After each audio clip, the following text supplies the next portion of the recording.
Alice's Adventures in Wonderland by Lewis Carroll. Chapter 1. Down the Rabbit Hole. Alice was beginning to get very tired of sitting by her sister on the bank and having nothing to do. Once or twice, she had peeped into the book her sister was reading, but it had no pictures or conversations in it. And what is the use of a book, thought Alice, without pictures or conversations?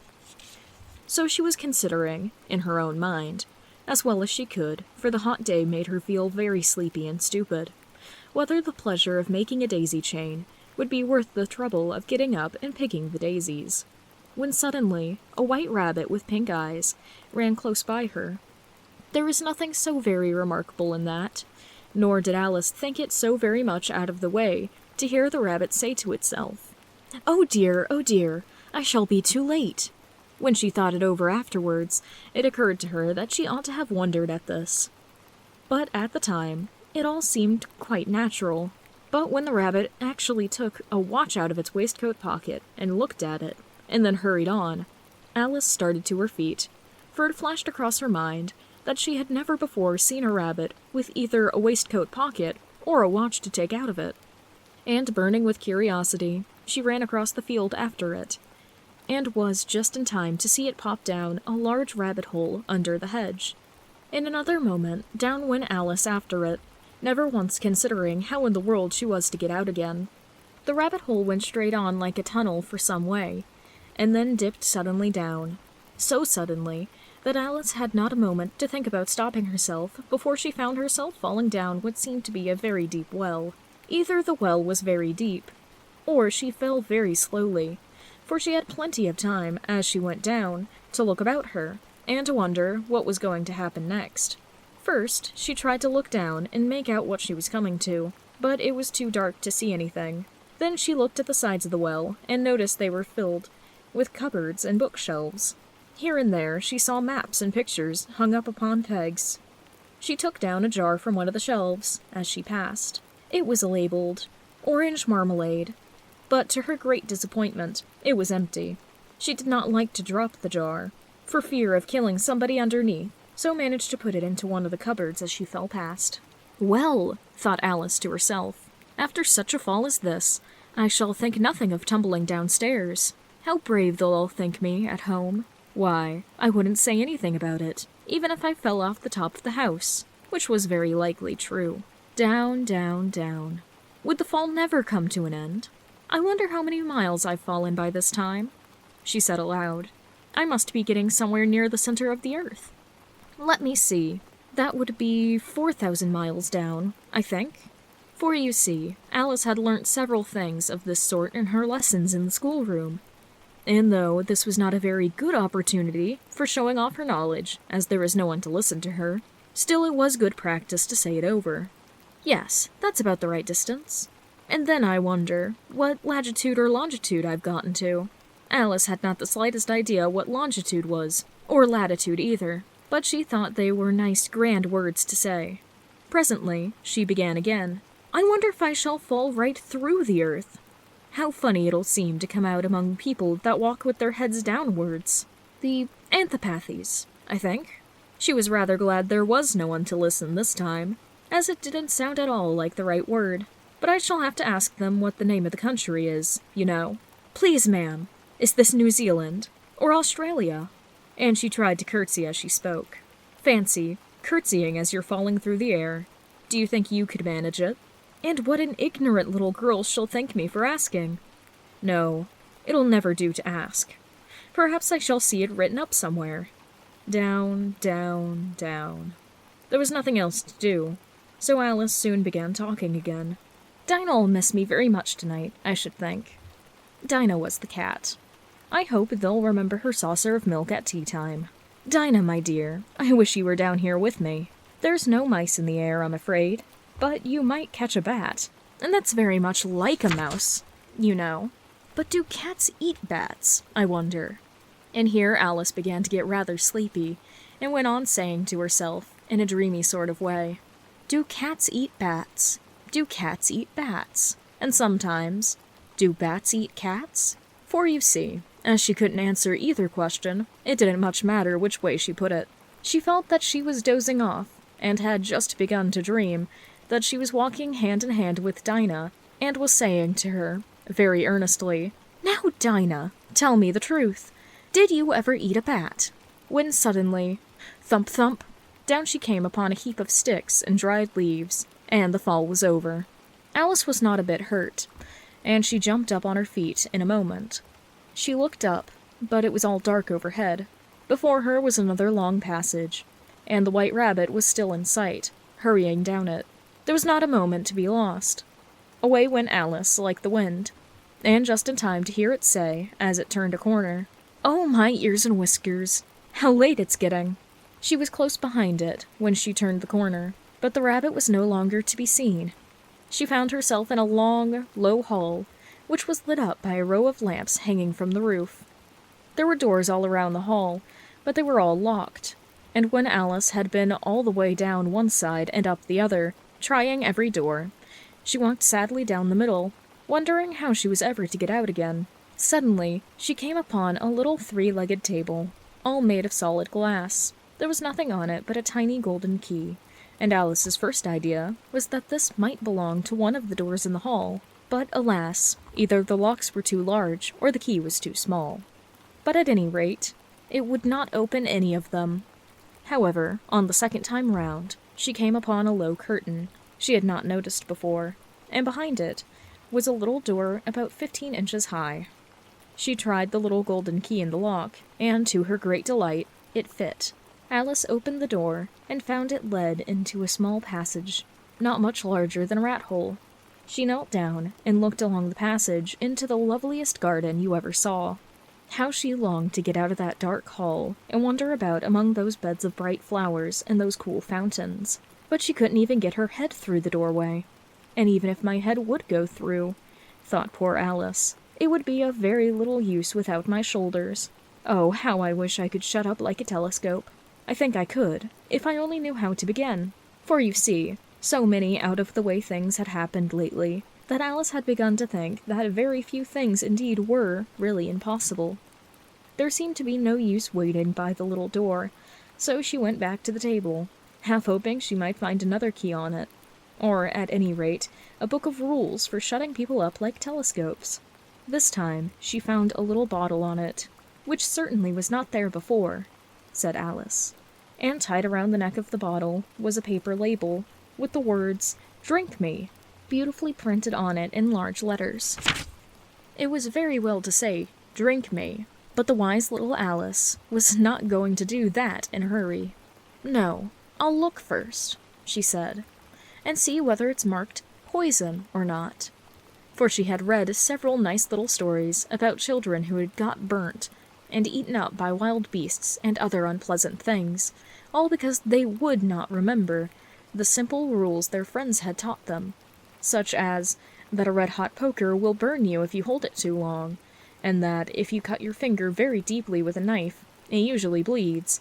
And she had never forgotten that, if you drink much from a bottle marked poison, it is almost certain to disagree with you sooner or later. However, this bottle was not marked poison, so Alice ventured to taste it, and finding it very nice. It had, in fact, a sort of mixed flavor of cherry tart, custard, pineapple, roast turkey, toffee, and hot buttered toast. She very soon finished it off. "What a curious feeling," said Alice. "I must be shutting up like a telescope." And so it was indeed. She was now only 10 inches high, and her face brightened up at the thought that she was now the right size for going through the little door into that lovely garden. First, however, she waited for a few minutes to see if she was going to shrink any further.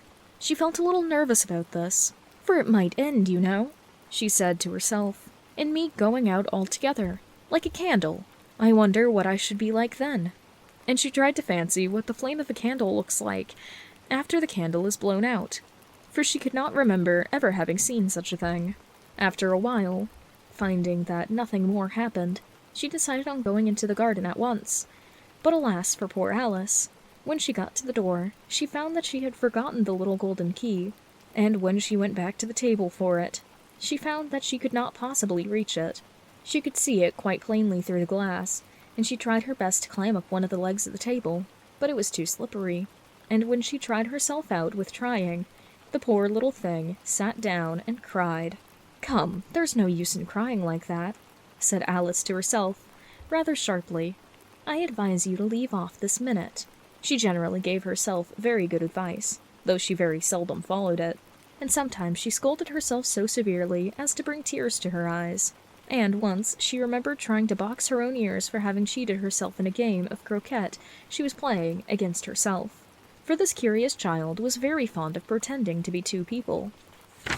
But it's no use now, thought poor Alice, to pretend to be two people. Why, there's hardly enough of me left to make one respectable person.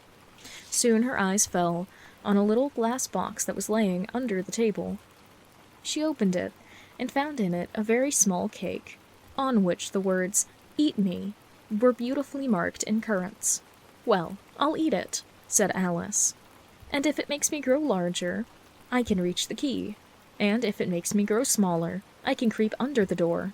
So either way, I'll get into the garden, and I don't care which happens." She ate a little bit, and said anxiously to herself, "Which way? Which way?" holding her hand on top of her head to feel which way it was growing. And she was quite surprised to find that she remained the same size. To be sure, this is what generally happens when one eats cake. But Alice had gotten so much into the way of expecting nothing but out-of-the-way things to happen that it seemed quite dull and stupid for life to go on in the common way. So she set to work, and very soon finished off the cake. Chapter 2. The Pool of Tears. "Curiouser and curiouser," cried Alice. She was so much surprised that, for the moment, she quite forgot how to speak good English. "Now I'm opening up like the largest telescope that ever was. Goodbye, feet." And, when she looked down at her feet, they seemed to be almost out of sight. They were getting so far off. "Oh, my poor little feet. I wonder who will put on your shoes and stockings for you now, dears. I'm sure I shan't be able. I shall be a great deal too far off to trouble myself about you. You must manage the best way you can. But I must be kind to them," thought Alice, "or perhaps they won't walk the way I want to. Let me see. I'll give them a new pair of boots every Christmas." And she went on planning to herself how she could manage it. "They must go by carrier," she thought. "And how funny it will seem, sending presents to one's own feet. And how odd the directions will look. Alice's right foot, Esquire, hearthrug, near the fender, with Alice's love. Oh dear, what nonsense I'm talking." Just at this moment, her head struck against the roof of the hall. In fact, she was now rather more than 9 feet high, and she all at once took up the little golden key and hurried off to the garden. Poor Alice! It was as much as she could do, laying down on one side, to look through into the garden with one eye. But to get through was more hopeless than ever. She sat down and began to cry again. "You ought to be ashamed of yourself," said Alice. "A great girl like you," she might well say this, "to go on crying in this way. Stop this moment, I tell you." But she went on all the same, shedding gallons of tears, until there was a large pool around her, about 4 inches deep, and reaching half down the hall. After a time, she heard a little pattering of feet in the distance, and she hastily dried her eyes to see what was coming. It was the White Rabbit returning, splendidly dressed, with a pair of white kid gloves in one hand and a large fan in the other. He came trotting along in a great hurry, muttering to himself as he came, "Oh, the Duchess! The Duchess! Oh, won't she be savage if I've kept her waiting?" Alice felt so desperate that she was ready to ask help of anyone. So, when the rabbit came near her, she began, in a low, timid voice, "If you please, sir," and the rabbit started violently, dropping the white kid gloves and the fan, and scurrying away into the darkness as hard as he could go. Alice took up the fan and gloves, and, as the hall was very hot, she began fanning herself all the time she went on talking. "Dear, dear, how queer everything is today, and yesterday things went on just as usual. I wonder if I've changed in the night. Let me think. Was I the same when I got up this morning? I almost think I can remember feeling a little different. But if I'm not the same, the next question is, who in the world am I? Ah, that's the great puzzle. and she began thinking over all the children she knew that were of the same age as herself, to see if she could have been changed for any of them. "I'm sure I'm not Ada," she said, "for her hair goes in such long ringlets, and mine doesn't go in ringlets at all. And I'm sure I can't be Mabel, for I know all sorts of things, and she knows such a very little. Besides, she's she, and I'm I, and... Oh dear, how puzzling it all is. I'll try if I know all the things I used to know. Let me see. 4 times 5 is 12, and 4 times 6 is 13, and 4 times 7 is... Oh dear, I shall never get to 20 at that rate.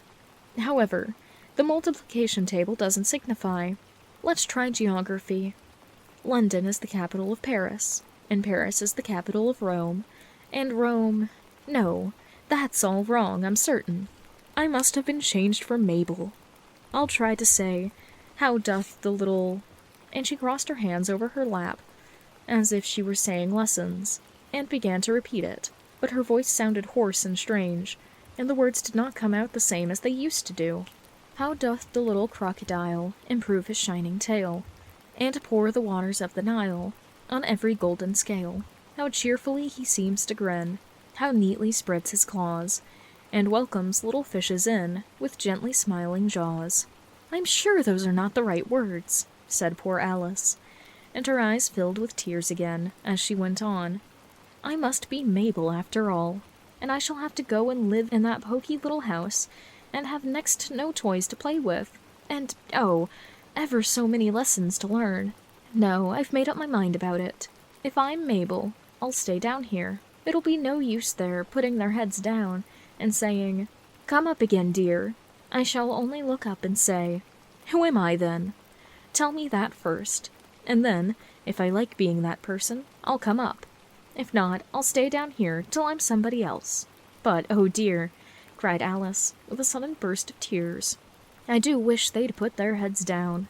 I am so very tired of being all alone here. As she said this, she looked down at her hands, and was surprised to see that she had put on one of the rabbit's little kid gloves while she was talking. How can I have done that? She thought. I must be growing small again. She looked up and went to the table to measure herself by it, and found that, as nearly as she could guess, she was now about 2 feet high, and was going on shrinking rapidly. She soon found out that the cause of this was the fan she was holding, and dropped it hastily, just in time to save herself from shrinking away altogether. That was a narrow escape, said Alice, a good deal frightened by the sudden change, but very glad to find herself still in existence. Now for the garden, and she ran with all her speed back to the little door. But alas, the little door was shut again, and the golden key was laying on the glass table as before. And things are worse than ever, thought the poor child. For I was never so small as this before, never, and I declare it's too bad, that it is. As she said these words, her foot slipped, and in another moment, splash! She was up to her chin in salt water. Her first idea was that she had somehow fallen into the sea, and in that case, I can go back by railway, she said to herself. Alice had been to the seaside once in her life, and had come to the general conclusion that wherever you go to on the English coast, you find a number of bathing machines in the sea, some children digging in the sand with wooden spades, then a row of lodging houses, and behind them, a railway station. However, she soon made out that she was in the pool of tears which she had wept when she was 9 feet high. I wish I hadn't cried so much, said Alice, as she swam about, trying to find her way out. I shall be punished for it now, I suppose, by being drowned in my own tears. That will be a queer thing, to be sure. However, everything is queer today. Just then, she heard something splashing about in the pool, a little way off, and she swam nearer to make out what it was. At first, she thought it must be a walrus or a hippopotamus, but then she remembered how small she was now, and she soon made out that it was only a mouse that had slipped in like herself. Would it be of any use now, thought Alice, to speak to this mouse?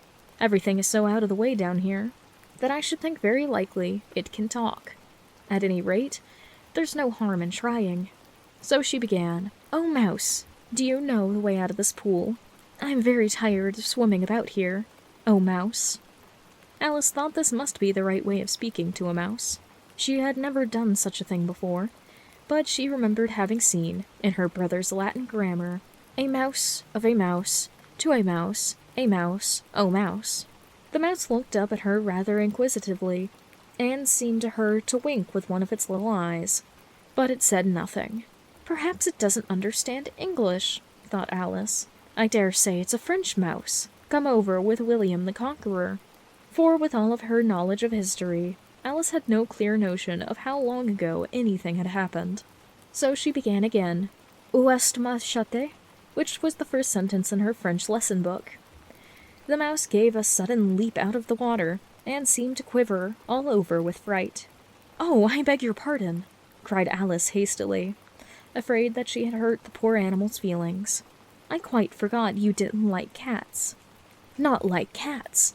cried the mouse in a shrill, passionate voice. "Would you like cats if you were me?" "Well, perhaps not," said Alice in a soothing tone. "Don't be angry about it. And yet I wish I could show you our cat Dinah. I think you'd take a fancy to cats if you could only see her. She is such a dear, quiet thing," Alice went on, after herself as she swam lazily about in the pool. "And she sits purring so nicely by the fire, licking her paws and washing her face. And she is such a soft thing to nurse. And she's such a capital one for catching mice. Oh, I beg your pardon," cried Alice again, for this time the mouse was bristling all over, and she felt certain it must be really offended. "We won't talk about her any more, if you'd rather not." "We, indeed," cried the mouse, who was trembling down to the end of its tail. "As if I would ever talk on such a subject. Our family always hated cats. Nasty, low, vulgar things. Don't let me hear the name again." "I won't indeed," said Alice, in a great hurry to change the subject of conversation. "Are you fond of dogs?" The mouse did not answer, so Alice went on eagerly. "There is such a nice little dog near our house. I should like to show you. A little bright-eyed terrier, you know, with, oh, such long, curly brown hair. And it'll fetch things when you throw them. And it'll sit up and beg for its dinner, and all sorts of things. I can't remember half of them. And it belongs to a farmer, you know, and he says it's so useful it's worth £100. He says it kills all the rats and— Oh dear!" cried Alice in a sorrowful tone. "I'm afraid I've offended it again," for the mouse was swimming away from her as hard as it could go, and making quite a commotion in the pool as it went. So she called softly after it, "Mouse dear, do come back, and we won't talk about cats or dogs either if you don't like them." When the mouse heard this, it turned around and swam slowly back to her. Its face was quite pale, with passion, Alice thought, and it said in a low, trembling voice, "Let us go to the shore, and I'll tell you my history, and you'll understand why it is I hate cats and dogs." It was high time to go, for the pool was getting quite crowded with the birds and animals that had fallen into it. There was a duck, and a dodo, and a lory, and an eaglet, and several other curious creatures. Alice led the way, and the whole party swam to shore. Chapter 3. A Caucus Race and a Long Tail. They were indeed a queer-looking party that assembled on the bank. The birds with draggled feathers, and animals with their fur clinging close to them, and all dripping wet, cross, and uncomfortable. The first question, of course, was, how to get dry again. They had a consultation about this, and after a few minutes, it seemed quite natural to Alice to find herself talking familiarly with them, as if she had known them all her life. Indeed, she had quite a long argument with the lory, who at last turned sulkily, and would only say, "I'm older than you, and must know better." And this Alice would not allow without knowing how old it was, and as the lory positively refused to tell its age, there was no more to be said.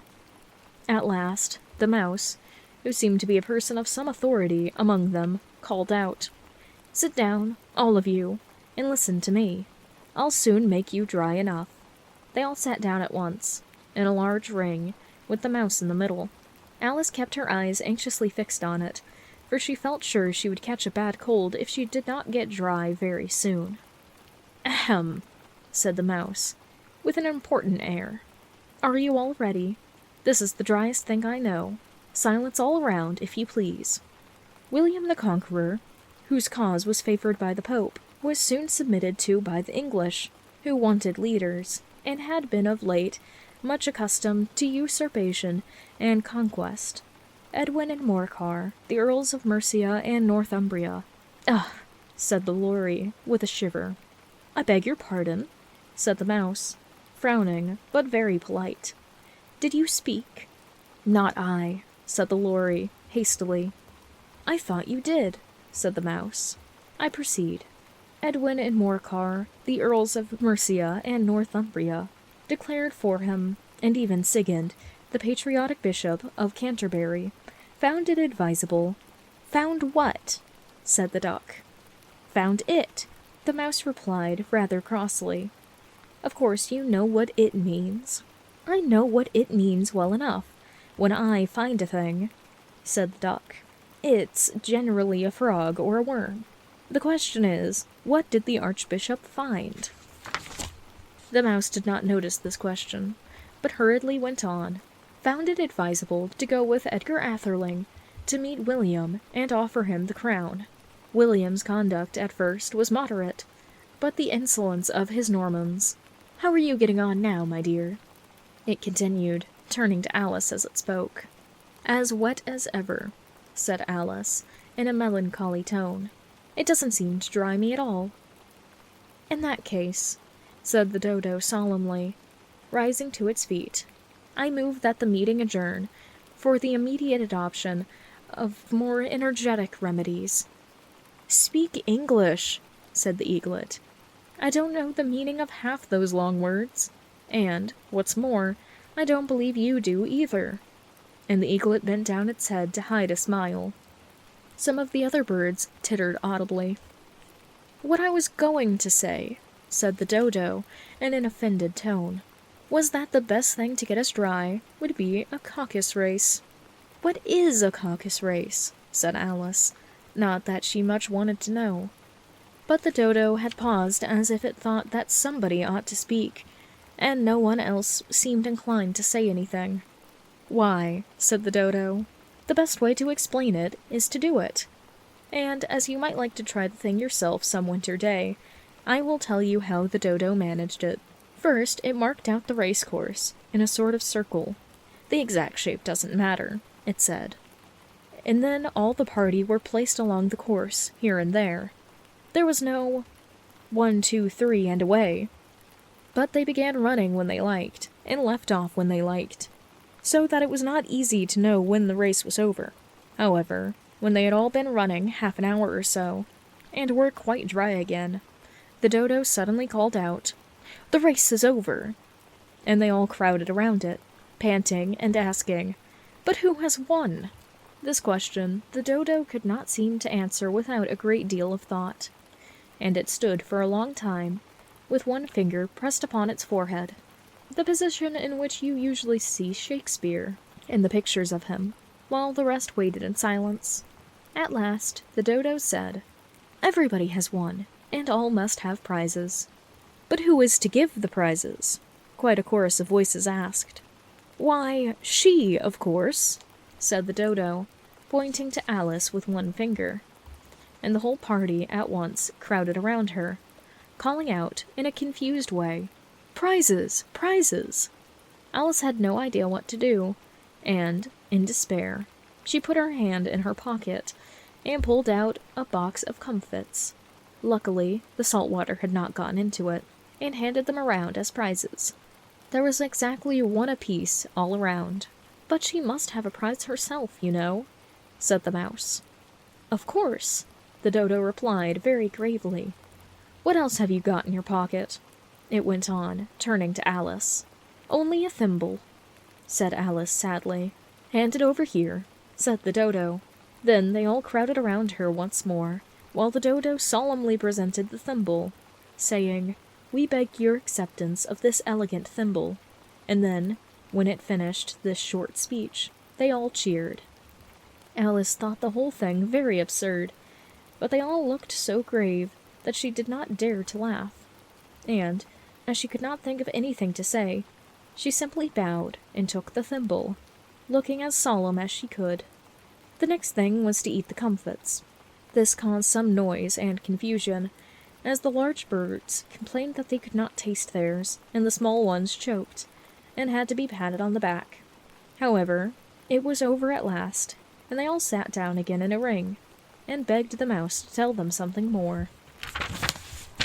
"You promised to tell me your history, you know," said Alice, "and why it is you hate C&D," she added in a whisper, half afraid that it would be offended again.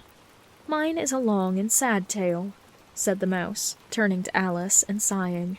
"It is a long tale, certainly," said Alice, looking down with wonder at the mouse's tail. "But why do you call it sad?" And she kept on puzzling about it while the mouse was speaking, so that her idea of the tale was something like this. Fury said to the mouse, "That he met in the house. Let us both go to law. I will prosecute you. Come, I'll take no denial, we must have a trial. For really this morning I've nothing to do." Said the mouse to the cur, "Such a trial, dear sir, with no jury or judge, would be wasting our breath." "I'll be the judge, I'll be the jury," said the cunning old Fury. "I'll try the whole cause, and condemn you to death." "You are not attending," said the mouse to Alice, severely.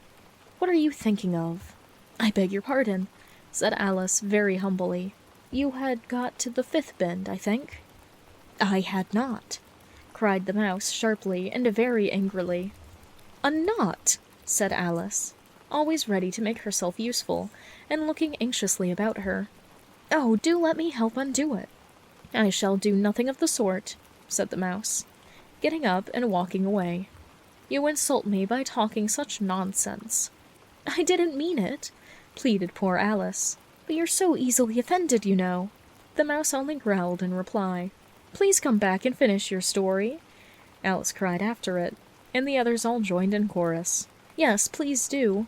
But the mouse only shook its head impatiently and walked a little quicker.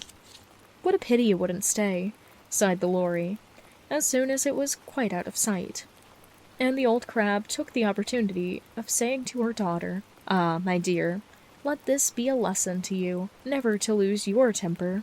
"Hold your tongue, Ma," said the young crab, a little snappishly. "You're enough to try the patience of an oyster." "I wish I had our Dinah here. I know I do," said Alice aloud, addressing nobody in particular. "She'd soon fetch it back." "And who is Dinah, if I might venture to ask the question?" said the Lory. Alice replied eagerly, for she was always ready to talk about her pet.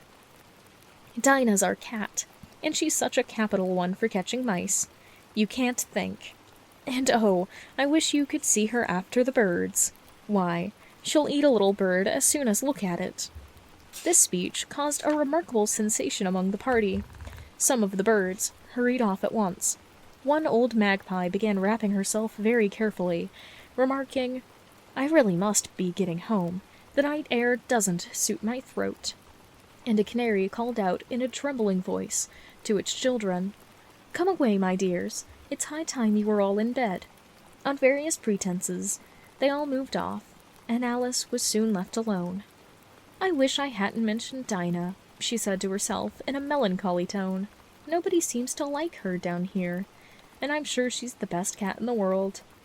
Oh, my dear Dinah, I wonder if I shall ever see you any more." And here poor Alice began to cry again, for she felt very lonely and low-spirited. In a little while, however, she again heard a little pattering of footsteps in the distance, and she looked up eagerly, half hoping that the mouse had changed its mind and was coming back to finish his story. Chapter 4. The Rabbit Sends in a Little Bill. The White Rabbit was trotting slowly back again, and looking anxiously about as it went, as if it had lost something, and she heard it muttering to itself, the Duchess, oh my dear paws, oh my fur and whiskers, she'll have me executed, as sure as ferrets are ferrets. Where can I have dropped them, I wonder?" Alice guessed in a moment that it was looking for the fan and pair of white kid gloves, and she very good-naturedly began hunting about for them, but they were nowhere to be seen.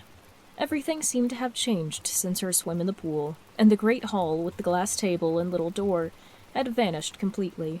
Very soon the rabbit noticed Alice as she went hunting about, and called out to her in an angry tone, "Why, Mary Ann, what are you doing out here? Run home this moment and fetch me a pair of gloves and a fan. Quick now!" And Alice was so much frightened that she ran off at once in the direction it pointed to, without trying to explain the mistake that it had made. "He took me for his housemaid," she said to herself as she ran. "How surprised he'll be when he finds out who I am! But I'd better take him his fan and gloves. That is, if I can find them." As she said this, she came upon a neat little house, on the door of which was a bright brass plate, with the name W. Rabbit engraved on it. She went in without knocking, and hurried upstairs, in great fear lest she be met with the real Mary Ann, and be turned out of the house before she had found the fan and gloves. "How queer it seems," Alice said to herself, "to be going messages for a rabbit. I suppose Dinah'll send me on messages next." And she began fancying the sort of thing that would happen. "Miss Alice, come here directly, and get ready for your walk." "Coming in a minute, nurse, but I've got to watch this mouse hole till Dinah comes back, and see that the mouse doesn't get out. Only, I don't think," Alice went on, "that they'd let Dinah stop in the house if it began ordering people about like that." By this time, she had found her way into a tidy little room with a table in the window, and on it, as she had hoped, a fan and 2 or 3 pairs of white kid gloves. She took up the fan and a pair of gloves, and was just about to leave the room, when her eye fell upon a little bottle that stood near the looking-glass. There was no label this time with the words, "Drink me," but nonetheless she uncorked it and put it to her lips. "I know something interesting is sure to happen," she said to herself, "whenever I eat or drink anything, so I'll just see what this bottle does. I do hope it'll make me grow large again, for really I'm quite tired of being such a tiny little thing." It did so indeed, and much sooner than she had expected. Before she had drunk half the bottle, she found her head pressed against the ceiling, and had to stoop to save her neck from being broken. She hastily put down the bottle, saying to herself, "That's quite enough. I hope I shan't grow any more. As it is, I can't get out the door. I do wish I hadn't drunk quite so much." Alas, it was too late to wish that. She went on growing and growing, and very soon had to kneel down to the floor. In another moment, there was not even room for this, and she tried the effect of laying down with one elbow against the door, and the other arm curled around her head. Still, she went on growing, and, as a last resort, she put one arm out the window, and one foot up the chimney, and said to herself, "Now I can do no more. Whatever happens, what will become of me?" Luckily for Alice, the little magic bottle had now had its full effect, and she grew no larger. Still, it was very uncomfortable, and as there seemed to be no sort of chance of her ever getting out of the room again, no wonder she felt unhappy. It was much pleasanter at home, thought poor Alice, whenever one wasn't always growing larger and smaller, and being ordered about by mice and rabbits. I almost wish I hadn't gone down that rabbit hole. And yet, it's rather curious, you know, this sort of life. I do wonder what can have happened to me.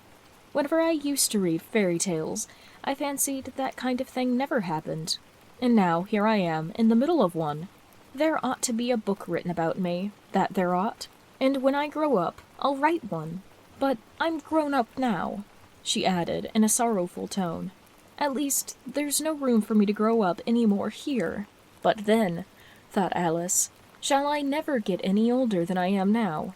That'll be a comfort, one way. Never to be an old woman. But then, always to have lessons to learn. Oh, I shouldn't like that." "Oh, you foolish Alice," she answered herself. "How can you learn lessons in here? Why, there's hardly room for you. No room at all for any lesson books." And so she went on, talking first one side and then the other, and making quite a conversation of it altogether. But after a few minutes, she heard a voice outside, and stopped to listen.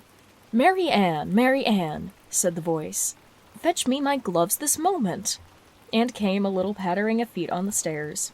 Alice knew it was the rabbit coming to look for her, and she trembled till she shook the house, quite forgetting that she was now about 1,000 times larger than the rabbit, and had no reason to be afraid of it. Presently, the rabbit came up to the door and tried to open it, but as the door opened inwards, and Alice's elbow was pressed hard against it, that attempt proved a failure. Alice heard it say to itself, "Then I'll go around and get in at the window." "That you won't," thought Alice, and after waiting until she fancied she heard the rabbit just under the window, she suddenly spread out her hand and made a snatch in the air. She did not get hold of anything, but she heard a little shriek and a fall, and a crash of broken glass, from which she concluded that it was just possible it had fallen into a cucumber frame or something of the sort. Next came an angry voice, the rabbit. "Pat, Pat, where are you?" And then a voice she had never heard before. "Sure that I'm here, digging for apples, your honor." "Digging for apples indeed," said the rabbit angrily. "Here, come help me out of this." Sounds of more broken glass. "Now, help me, Pat. What's that in the window?" "Sure, it's an arm, your honor." He pronounced it orm. "An arm, you goose! Who ever saw one that size?" "Why, it fills the whole window." "Well, it's got no business being there, at any rate. Go take it away." There was a long silence after this, and Alice could only hear whispers now and then, such as, "Sure, I don't like it, your honor. At all, at all. Do as I tell you, then. Do as I tell you, you coward." And, at last, she spread out her hand again, and made another snatch in the air. This time there were 2 little shrieks, and more sounds of broken glass. "What a number of cucumber frames there must be," thought Alice. "I wonder what they'll do next. And for pulling me out of the window, I only wish they could. I'm sure I don't want to stay here any longer." She waited for some time without hearing anything more. At last came a rumbling of little cartwheels, and the sound of a good many voices, all talking together. She made out the words, "Where's the other ladder?" "Why, I hadn't to bring but one. Bill's got the other. Bill, fetch it here, lad. Here, put 'em up at this corner. No, tie 'em together first. They don't reach half high enough, yet." "Oh, they'll do well enough. Don't be particular. Here, Bill, catch hold of this rope. Will the roof bear? Mind that loose slate. Oh, it's coming down, heads below." A loud crash. Now who did that? It was Bill, I fancy. "Who'd go down the chimney?" "Nay, I shan't. You do it." "That I won't, then. Bill's got to go down." "Here, Bill, the master says you've got to go down the chimney." "Oh, so Bill's got to go down the chimney, has he?" said Alice to herself. "Why, they seem to put everything upon Bill. I wouldn't be in Bill's place for a good deal. This fireplace is narrow, to be sure, but I think I can kick a little." She drew her foot as far down the chimney as she could, and waited until she heard a little animal, she couldn't guess what sort it was, scratching and scrambling about in the chimney, close above her. Then, saying to herself, "This is Bill," she gave a sharp kick, and waited to see what would happen next. The first thing she heard was a general chorus of, "There goes Bill," and then the rabbit's voice alone, "Catch him! You by the hedge." Then silence, and another confusion of voices. "Hold his head up. Brandy now, don't choke him. How was it, old fellow? What happened to you? Tell us all about it." Last came a little feeble, squeaking voice. "That's Bill," thought Alice. "Well, I hardly know. No more, thank you. I'm better now, but I'm a deal too flustered to tell you. All I know is, something comes at me like a jack-in-the-box, and up I goes like a skyrocket." "So you did, old fellow," said the others. "We must burn the house down," said the rabbit's voice, and Alice called out, as loud as she could, "If you do, I'll set Dinah on you." There was a dead silence instantly, and Alice thought to herself, "I wonder what they will do next. If they had any sense, they'd take the roof off." After a minute or two, they began moving about again, and Alice heard the rabbit say, "A barrowful will do, to begin with." A barrowful of what? thought Alice. But she had not long to doubt, for the next moment a shower of little pebbles came rattling at the window, and some of them hit her in the face. "I will put a stop to this," she said to herself, and shouted out, "You better not do that again," which produced another dead silence. Alice noticed, with some surprise, that the pebbles were all turning into little cakes as they lay on the floor, and a bright idea came to her head. If I eat one of these cakes, she thought, it's sure to make some change to my size, and, as it can't possibly make me larger, it must make me smaller, I suppose. So she swallowed one of the cakes, and was delighted to find that she began shrinking directly. As soon as she was small enough to get through the door, she ran out of the house, and found quite a crowd of little animals and birds waiting outside. The poor little lizard, Bill, was in the middle, being held up by 2 guinea pigs, who were giving it something out of a bottle. They all made to rush at Alice the moment she appeared, but she ran off as hard as she could, and soon found herself safe in a thick wood. "The first thing I've got to do," said Alice to herself, as she wandered about the woods, "is to grow to my right size again, and the second thing is to find my way into that lovely garden. I think that will be the best plan." It sounded like an excellent plan, no doubt, and very neatly and simply arranged. The only difficulty was that she had not the smallest idea how to set about it. And while she was peering about anxiously among the trees, a little sharp bark just above her made her look up in a great hurry. An enormous puppy was looking down at her, with large round eyes, and feebly stretched out one paw, trying to touch her. "Poor little thing," said Alice in a coaxing tone, and she tried hard to whistle at it, but she was terribly frightened all the same, at the thought that it might be hungry. In any case, it would be very likely to eat her up, in spite of all her coaxing. Hardly knowing what she did, she picked up a little bit of stick and held it out to the puppy, whereupon the puppy, jumping into the air, off all 4 feet at once, with a yelp of delight, and rushing at the stick, and made believe to worry it. Then Alice dodged behind a great thistle, and kept herself from being run over. And, the moment she appeared on the other side, the puppy made another rush at the stick, and tumbling head over heels in its hurry to get a hold of it. Then Alice, thinking it was very like having a game of play with a horse cart, and expecting every moment to be trampled under its feet, ran around the thistle again. Then the puppy began a series of short charges at the stick, running a very little way forwards each time, and a long way back, and barking hoarsely all the while, till at last it sat down a good way off, panting, with its tongue hanging out of its mouth, and great eyes half shut.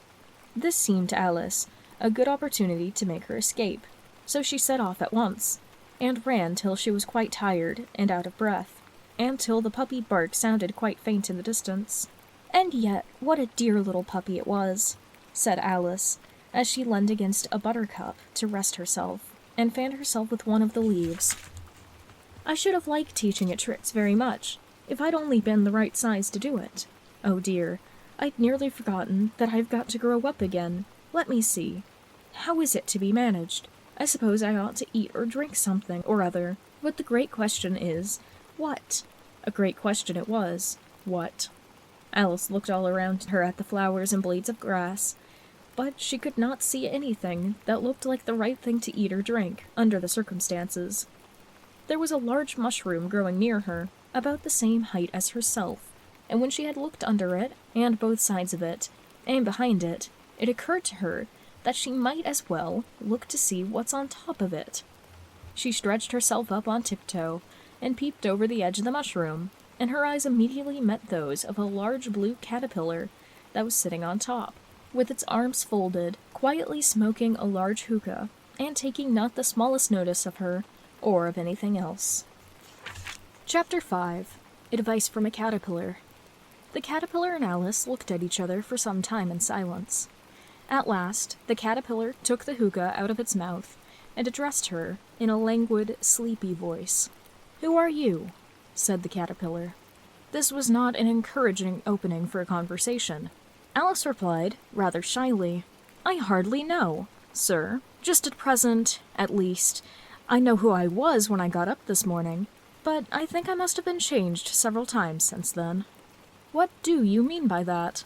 said the caterpillar sternly. "Explain yourself." "I can't explain myself, I'm afraid, sir," said Alice, "because I'm not myself, you see." "I don't see," said the caterpillar. "I'm afraid I can't put it more clearly," Alice replied, very politely, "for I can't understand myself to begin with.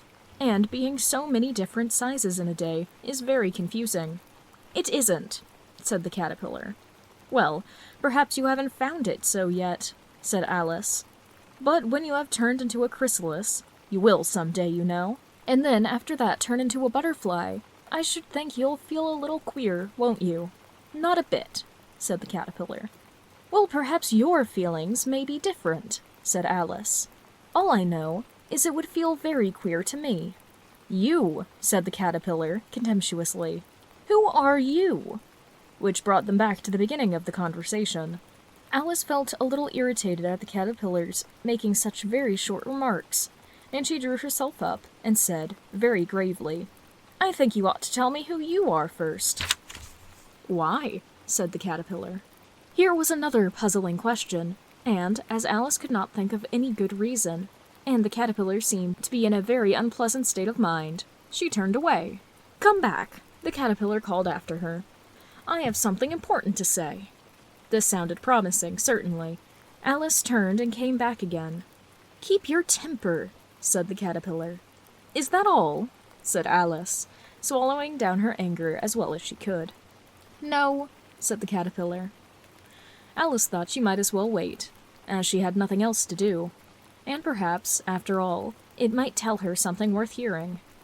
For some minutes it puffed away without speaking, but at last it unfolded its arms, took the hookah out of its mouth again, and said, "So you think you're changed, do you?" "I'm afraid I am, sir," said Alice. "I can't remember things I used, and I don't keep the same size for 10 minutes together." "Can't remember what things?" said the caterpillar. "Well, I've tried to say, 'How doth the little busy bee?' but it all came out different." Alice replied in a very melancholy voice. "Repeat, 'You are old, Father William,'" said the caterpillar. Alice folded her hands and began. "You are old, Father William," the young man said, "and your hair has become very white, and yet you incessantly stand on your head. Do you think, at your age, it is right?" "In my youth," Father William replied to his son, "I feared it might injure the brain. Now that I am perfectly sure I have none, why, I do it again and again." "You are old," said the youth, "as I mentioned before, and have grown most uncommonly fat, yet you turn a back somersault at the door. Pray, what is the reason of that?" "In my youth," said the sage, as he shook his grey locks, "I kept all my limbs very supple by the use of this ointment, 1 shilling the box.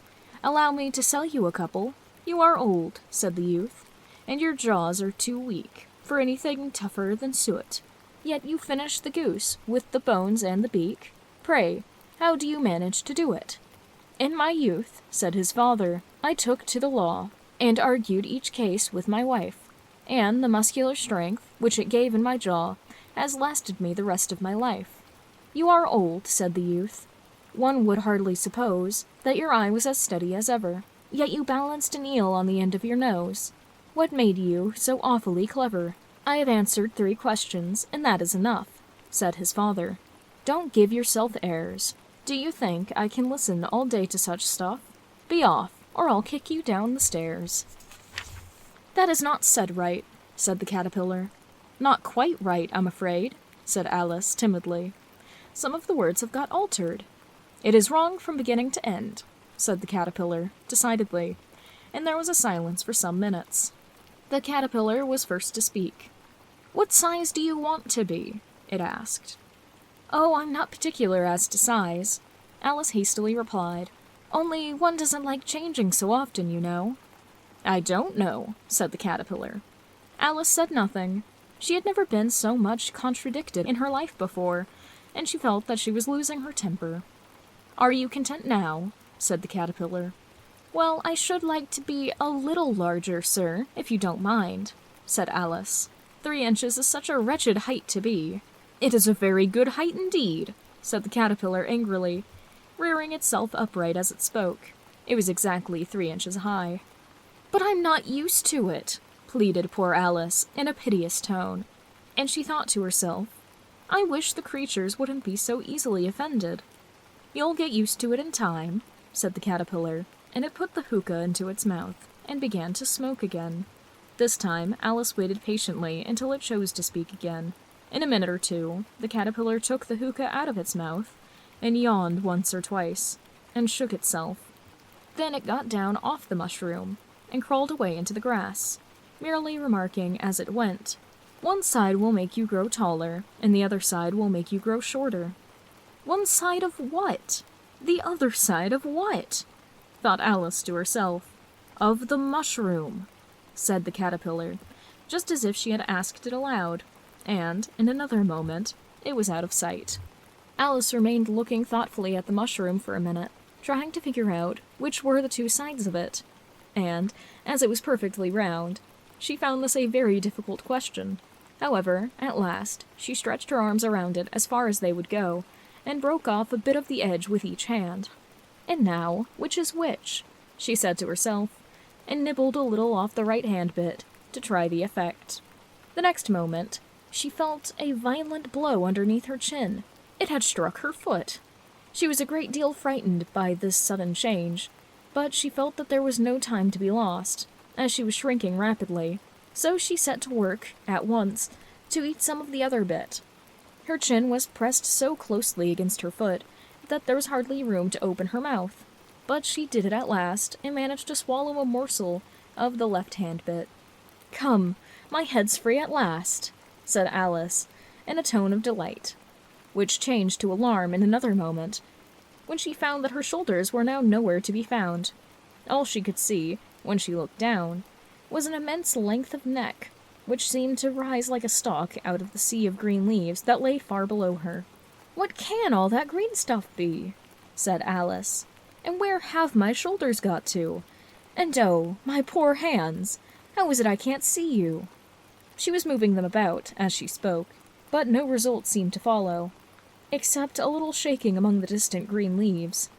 As there seemed to be no chance of her getting her hands up to her head, she tried to get her head down to them, and was delighted to find that her neck would bend about easily in any direction, like a serpent. She had just succeeded in curving it down into a graceful zigzag, and was going to dive in among the leaves, which she found to be nothing but the tops of trees under which she had been wandering, when a sharp hiss made her draw back in a hurry. A large pigeon had flown into her face, and was beating her violently with its wings. "Serpent!" screamed the pigeon. "I am not a serpent," said Alice indignantly. "Let me alone." "Serpent, I say again," repeated the pigeon, but in a more subdued tone, and added, with a kind of sob, "I've tried every way, but nothing seems to suit them." "I haven't the last idea what you're talking about," said Alice. "I've tried the roots of trees, I've tried banks, and I've tried hedges," the pigeon went on, without attending to her. "But those serpents, there's no pleasing them." Alice was more and more puzzled, but she thought there was no use in saying anything more till the pigeon had finished. "As if it wasn't trouble enough, hatching the eggs," said the pigeon. "But I must be on the lookout for serpents night and day. Why, I haven't had a wink of sleep these 3 weeks. I am very sorry you've been annoyed," said Alice, who was beginning to see its meaning. "And just as I'd taken to the highest tree in the wood," continued the pigeon, raising its voice to a shriek, "and just as I was thinking I should be free of them at last, they must needs come wiggling down from the sky. Serpents!" "But I'm not a serpent, I tell you," said Alice. I'm a... "Well, what are you?" said the pigeon. "I can see you're trying to invent something." I'm a little girl," said Alice, rather doubtfully, as she remembered the number of changes she had gone through that day. "A likely story indeed," said the pigeon, in a tone of deepest contentment. "I've seen a good many little girls in my time, but never one with such a neck as that. No, you're a serpent, and there's no use denying it. I suppose you'll be telling me next that you've never tasted an egg." "I have tasted eggs, certainly," said Alice, who was a very truthful child. "But little girls eat eggs quite as much as serpents do, you know." "I don't believe it," said the pigeon, "but if they do, then they're a kind of serpent. That's all I can say." This was such a new idea to Alice that she was quite silent for a minute or two, which gave the pigeon the opportunity of adding, You're looking for eggs. I know that well enough. And what does it matter to me whether you're a little girl or a serpent? It matters a good deal to me, said Alice hastily, but I'm not looking for eggs, as it happens. And, if I was, I shouldn't want yours. I don't like them raw. Well, be off then, said the pigeon in a sulky tone, as it settled down again into its nest. Alice crouched down among the trees as well as she could, for her neck kept getting entangled among the branches, and every now and then she had to stop and untwist it.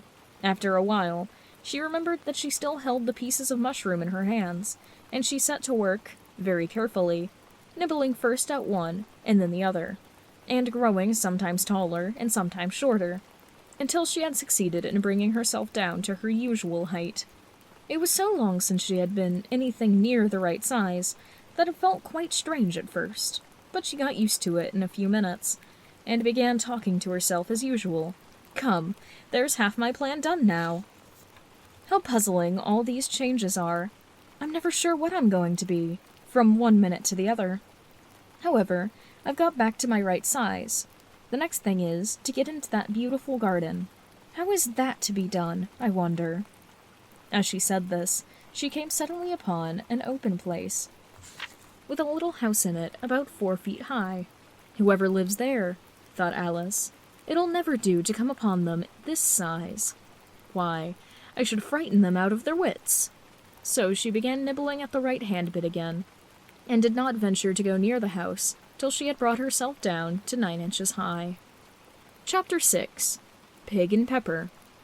For a minute or two, she stood looking at the house, and wondering what to do next, when, suddenly, a footman in livery came running out of the wood. She considered him to be a footman, because he was in livery. Otherwise, judging by his face only, she would have called him a fish, and rapped loudly on the door with his knuckles. It was opened by another footman in livery, with a round face and large eyes like a frog, and both footmen, Alice noticed, had powdered hair that curled all over their heads. She felt very curious to know what it was all about, and crept a little way out of the wood to listen. The fish footman began by producing, from under his arm, a great letter, nearly as large as himself, and this he handed over to the other, saying, in a sombre tone, "For the Duchess, an invitation from the Queen to play croquet." The frog footman repeated, in the same solemn tone, only changing the order of the words a little, "From the Queen, an invitation for the Duchess to play croquet." Then they both bowed, and their curls got entangled together. Alice laughed so much at this that she had to run back into the wood for fear of them hearing her. And, when she next peeped out, the fish footman was gone, and the other was sitting on the ground, near the door, staring stupidly up into the sky. Alice went timidly up to the door and knocked. "There's no sort of use in knocking," said the footman, "and that for 2 reasons. First, because I'm on the same side of the door as you are. Secondly, because they're making such a noise inside, no one could possibly hear you. And certainly, there was a most extraordinary noise going on within, a constant howling and sneezing, and every now and then a great crash, as if a dish or kettle had been broken to pieces." "Please, then," said Alice, "how am I to get in?" "There might be some sense in you knocking," the footman went on, without attending to her. "If we had a door between us, for instance, if you were inside, you might knock, and I could let you out, you know." He was looking up into the sky all the time he was speaking, and this Alice thought decidedly uncivil. "But perhaps he can't help it," she said to herself. "His eyes are so very nearly at the top of his head. But, at any rate, he might answer questions. How am I to get in?" She repeated aloud. "I shall sit here," the footman remarked, "till tomorrow." At this moment, the door of the house opened, and a large plate came skimming out, straight at the footman's head. It just grazed his nose and broke to pieces against one of the trees behind him. "Or next day, maybe," the footman continued in the same tone, exactly as if nothing had happened. "How am I to get in?" asked Alice again, in a louder tone. "Are you to get in at all?" said the footman. "That's the first question, you know." It was, no doubt. Only Alice did not like to be told so. "It's really dreadful," she muttered to herself, "the way all the creatures argue. It's enough to drive one crazy." The footman seemed to think this a good opportunity for repeating his remark, with variations. "I shall sit here," he said, "on and off, for days and days." "But what am I to do?" said Alice. "Anything you like," said the footman, and began whistling. "Oh, there's no use in talking to him," said Alice desperately. "He's perfectly idiotic." And she opened the door and went in. The door led right into a large kitchen, which was full of smoke from one end to the other. The Duchess was sitting on a three-legged stool in the middle, nursing a baby. The cook was leaning over the fire, stirring a large cauldron, which seemed to be full of soup. "There's certainly too much pepper in that soup," Alice said to herself, as well as she could for sneezing. There was certainly too much of it in the air. Even the Duchess sneezed occasionally, and, as for the baby, it was sneezing and howling alternately, without a moment's pause. The only two creatures in the kitchen that did not sneeze were the cook and a large cat that was laying on the hearth and grinning from ear to ear. "Please, would you tell me," said Alice, a little timidly, for she was not quite sure whether it was good manners for her to speak first, "why your cat grins like that?" "It's a Cheshire cat," said the Duchess, "and that's why. Pig." She said the last word with such sudden violence that Alice quite jumped. But she saw in another moment that it was addressed to the baby and not to her. So she took courage and went on again. "I didn't know that Cheshire cats always grinned. In fact, I didn't know that cats could grin." "They all can," said the Duchess, "and most of 'em do." "I don't know any of them that do," said Alice very politely, feeling quite pleased to have gotten into a conversation. "You don't know much," said the Duchess, "and that's a fact." Alice did not like the tone of this remark, and thought it would be as well to introduce some other subject of conversation. While she was trying to fix on one, the cook took the cauldron of soup out of the fire and set to work throwing everything within her reach at the Duchess and the baby. The fire irons came first, then followed a shower of saucepans, plates, and dishes. The Duchess took no notice of them, even when they hit her, and the baby was howling so much already that it was quite impossible to say whether the blows hurt it or not. "Oh, please mind what you're doing!" cried Alice, jumping up and down in the agony of terror. "Oh, there goes his precious nose!" as an unusually large saucepan flew close by it and very nearly carried it off.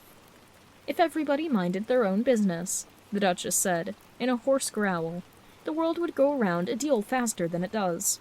"Which would not be an advantage," said Alice, who felt very glad to get an opportunity to show off a little of her knowledge. "Just think what work it would make with the day and night. You see, the Earth takes 24 hours to turn around on its axis." "Talking of axes," said the Duchess, "chop off her head." Alice glanced around rather anxiously at the cook, to see if she was going to take the hint, but the cook was busy stirring the soup, and seemed not to be listening, so she went on again. 24 hours, I think. Or is it 12? Oh, don't bother me," said the Duchess. "I never could abide figures." And with that, she began nursing her child again, singing a sort of lullaby to it as she did so, and giving it a violent shake at the end of every line. "Speak roughly to your little boy, and beat him when he sneezes. He only does it to annoy, because he knows it teases." Chorus, in which the cook and the baby joined. Woe, woe, woe. Only the Duchess sang the second verse of the song. She kept tossing the baby violently up and down, and the poor little thing howled so that Alice could hardly hear the words. "I speak severely to my boy, I beat him when he sneezes, for he can thoroughly enjoy the pepper when he pleases." Chorus. Woe, woe, woe. "Here, you nurse it for a bit, if you like," the Duchess said to Alice, flinging the baby at her as she spoke. "I must go and get ready to play croquet with the Queen," and she hurried out of the room. The cook threw a frying pan after her as she went, but it just missed her. Alice caught the baby with some difficulty, as it was a queer-shaped little creature, and held out its arms and legs in all directions. "Just like a starfish," thought Alice. The poor little thing was snorting like a steam engine when she caught it, and kept doubling itself up and straining itself out again. All that together, for the first minute or two, It was as much as she could do to hold it, as soon as she had made out the proper way of nursing it, which was to twist it up in a sort of knot, and then keep tight hold of its right ear and left foot, so as to prevent its undoing itself. She carried it out into the open air. "If I don't take this child away with me," thought Alice, "they're sure to kill it in a day or two. Wouldn't it be murder to leave it behind?" She said the last word out loud, and the little thing grunted in reply. It had left off sneezing by this time. "Don't grunt," said Alice. "That's not at all the proper way of expressing yourself." The baby grunted again, and Alice looked very anxiously into its face to see what was the matter with it. There could be no doubt that it had a very upturned nose, much more like a snout than a real nose. Also, its eyes were getting extremely small for a baby. Altogether, Alice did not like the look of the thing at all. But perhaps it was only sobbing, she thought, and looked into its eyes again, to see if there were any tears. No, there were no tears. "If you're going to turn into a pig, my dear," said Alice, seriously, "I have nothing more to do with you. Mind now." The poor little thing sobbed again, or grunted. It was impossible to say which, and they went on for some while in silence. Alice was just beginning to think to herself, "Now, what am I to do with this creature when I get home?" when it grunted again, so violently that she looked down at its face in some alarm. This time, there could be no mistake about it. It was neither more nor less than a pig, and she felt that it would be quite absurd for her to carry it any further. So she set the little creature down, and felt quite relieved to see it trot away quietly into the woods. "If it had grown up," she said to herself, "it would have made a dreadfully ugly child. But it makes a rather handsome pig, I think." And she began thinking over their children she knew, who might do very well as pigs, and was just saying to herself, "If only I knew the right way to change them," when she was a little startled at seeing the Cheshire Cat sitting on the bough of a tree a few yards off. The cat only grinned when it saw Alice. It looked very good-natured, she thought. Still, it had very long claws and a great many teeth, so she felt it ought to be treated with respect. "Cheshire Puss," she began, rather timidly, as she did not know at all whether it would like the name. However, it only grinned a little wider. "Come, it's pleased so far," thought Alice, and she went on. "Would you tell me, please, which way I ought to go from here?" "That depends a good deal on where you want to get to," said the cat. "I don't much care where," said Alice. "Then it doesn't matter which way you go," said the cat. "As long as I get somewhere," Alice added, as an explanation. "Oh, you're sure to do that," said the cat, "if you only walk long enough." Alice felt that this could not be denied, so she tried another question. "What sort of people live about here?" "In that direction," the cat said, waving its right paw around, "lives a hatter, and in that direction," waving the other paw, "lives a March hare. Visit either you like. They're both mad." "But I don't want to go among mad people," Alice remarked. "Oh, you can't help that," said the cat. "We're all mad here. I'm mad, you're mad." "How do you know I'm mad?" said Alice. "You must be," said the cat, "or you wouldn't have come here." Alice didn't think that proved it at all. However, she went on. "And how do you know that you're mad?" "Well, to begin with," said the cat, "a dog's not mad, you grant that?" "I suppose so," said Alice. "Well then," the cat went on, "you see a dog growls when it's angry, and wags its tail when it's pleased. Now, I growl when I'm pleased, and wag my tail when I'm angry. Therefore, I'm mad." "I call it purring, not growling," said Alice. "Call it what you like," said the cat. "Do you play croquet with the Queen today?" "I should like it very much," said Alice, "but I haven't been invited yet." "You'll see me there," said the cat, and vanished. Alice was not much surprised at this. She was getting so well used to queer things happening. While she was looking at the place where it had been, it suddenly appeared again. By the by, what came of the baby? said the cat. I'd nearly forgotten to ask. It turned into a pig, Alice answered very quietly, just as if the cat had come back in a natural way. I thought it would, said the cat, and vanished again. Alice waited a little, half expecting to see it again, but it did not appear, and after a minute or two, she began walking in the direction which the March Hare was said to live. I've seen hatters before, Alice said to herself. The March Hare will be much more interesting.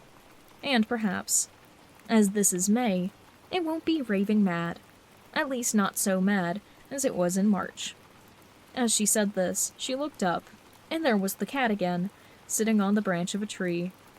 Did you say pig or fig? Said the cat. I said pig, replied Alice. And I wish you wouldn't keep appearing and vanishing so suddenly. You make one quite giddy. All right, said the cat, and this time it vanished quite slowly, beginning with the end of its tail, and ending with the grin, which remained some time after the rest of it had gone. Well, I've often seen a cat without a grin, thought Alice, but a grin without a cat. That's the most curious thing I ever saw in my life. She had not gone much farther before she came in sight of the house of the March Hare. She thought it must be the right house, because the chimneys were shaped like ears, and the roof was thatched with fur. It was so large a house that she did not like to go near till she had nibbled some more of the left-hand bit of the mushroom, and raised herself about 2 feet high. Even then she walked up towards it rather timidly, saying to herself, Suppose it should be raving mad after all. I almost wish I had gone to see the Hatter instead. Chapter 7. A Mad Tea Party. There was a table set out under a tree in front of the house, and the March Hare and the Hatter were having tea at it. A dormouse was sitting between them, fast asleep, and the other two were using it as a cushion, resting their elbows on it and talking over its head. Quite uncomfortable for that dormouse, thought Alice. Only as it sleeps, I suppose, it doesn't mind. The table was a large one, but the three were all crowded together at one corner of it. No room, no room, they cried out when they saw Alice coming. There's plenty of room, said Alice indignantly, and she sat down in a large chair at one end of the table. Have some wine, the March Hare said in an encouraging tone. Alice looked all around the table, but there was nothing on it but tea. I don't see any wine, she remarked. There isn't any, said the March Hare. Well, it wasn't very civil of you to offer it, said Alice angrily. It wasn't very civil of you to sit down without being invited, said the March Hare.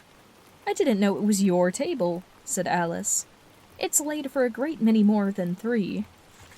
Your hair wants cutting, said the Hatter. He had been looking at Alice for some time with great curiosity, and this was his first speech.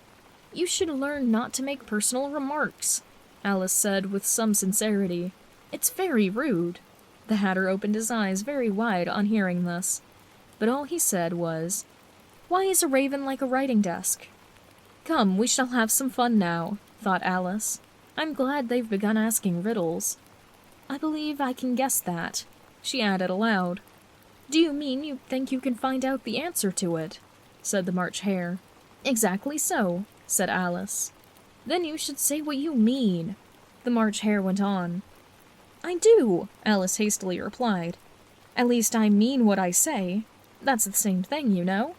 Not the same thing a bit, said the Hatter. Why, you might as well say that I see what I eat is the same thing as I eat what I see. You might just as well say, added the March Hare, that I like what I get is the same thing as I get what I like. You might just as well say, added the Dormouse, which seemed to be talking in its sleep, that I breathe when I sleep is the same thing as I sleep when I breathe. It is the same thing with you, said the Hatter, and here the conversation dropped, and the party sat silent for a minute, while Alice thought over all she could remember about ravens and writing desks, which wasn't much. The Hatter was first to break the silence. What day of the month is it? He said, turning to Alice. He had taken his watch out of his pocket, and was looking at it uneasily, shaking it every now and then, and holding it to his ear. Alice considered a little, and then said, The 4th. 2 days wrong, sighed the Hatter. I told you butter wouldn't suit the works," he added, looking angrily at the March Hare. "It was the best butter," the March Hare meekly replied. "Yes, but some crumbs could have gone in as well," the Hatter grumbled. "You shouldn't have put it in with the butter knife." The March Hare took the watch and looked at it gloomily. Then he added it to his cup of tea, and looked at it again, but he could think of nothing better to say than his first remark. It was the best butter, you know. Alice had been looking over his shoulder with some curiosity. "What a funny watch," she remarked. "It tells the day of the month, and doesn't tell what o'clock it is." "Why should it?" muttered the Hatter. "Does your watch tell you what year it is?" "Of course not," Alice replied very rapidly. "But that's because it stays the same year for such a long time together." "Which is just the case with mine," said the Hatter. Alice felt dreadfully puzzled. The Hatter's remark seemed to her to have no sort of meaning in it. And yet it was certainly English. "I don't quite understand you," she said as politely as she could.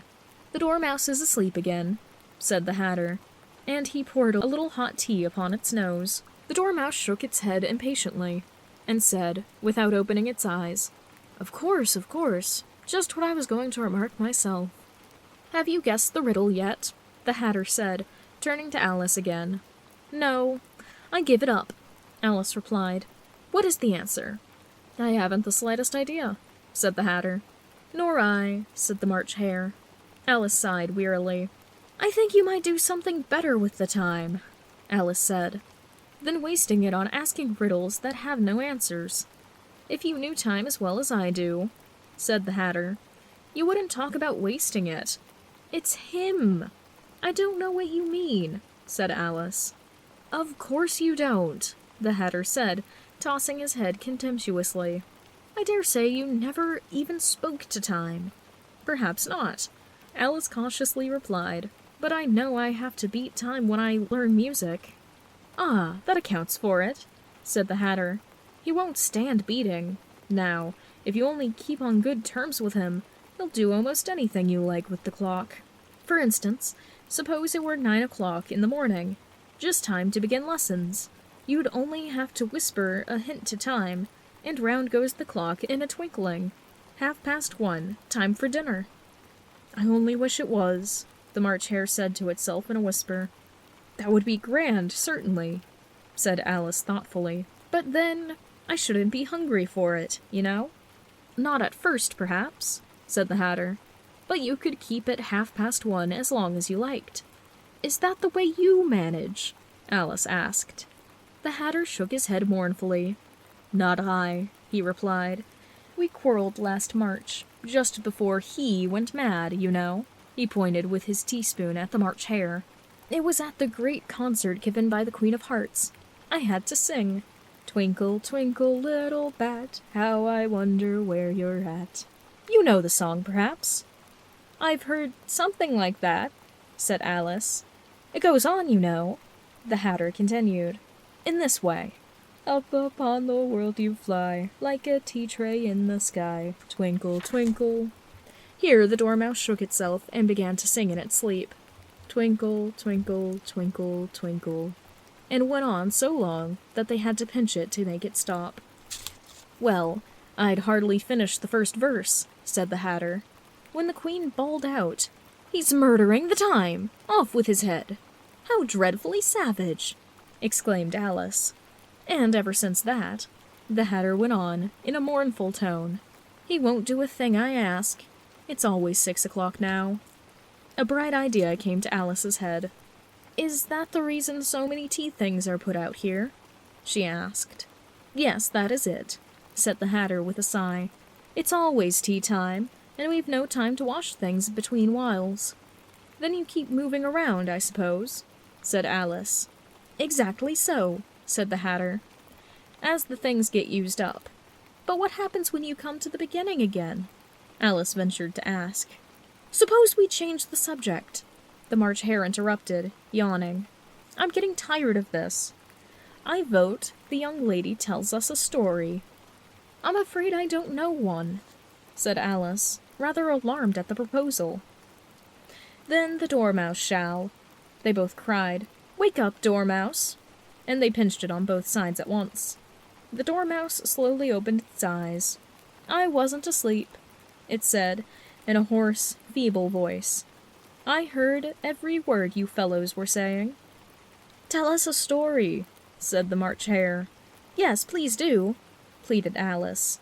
"And be quick about it," added the Hatter, "or you'll be asleep again before it's done."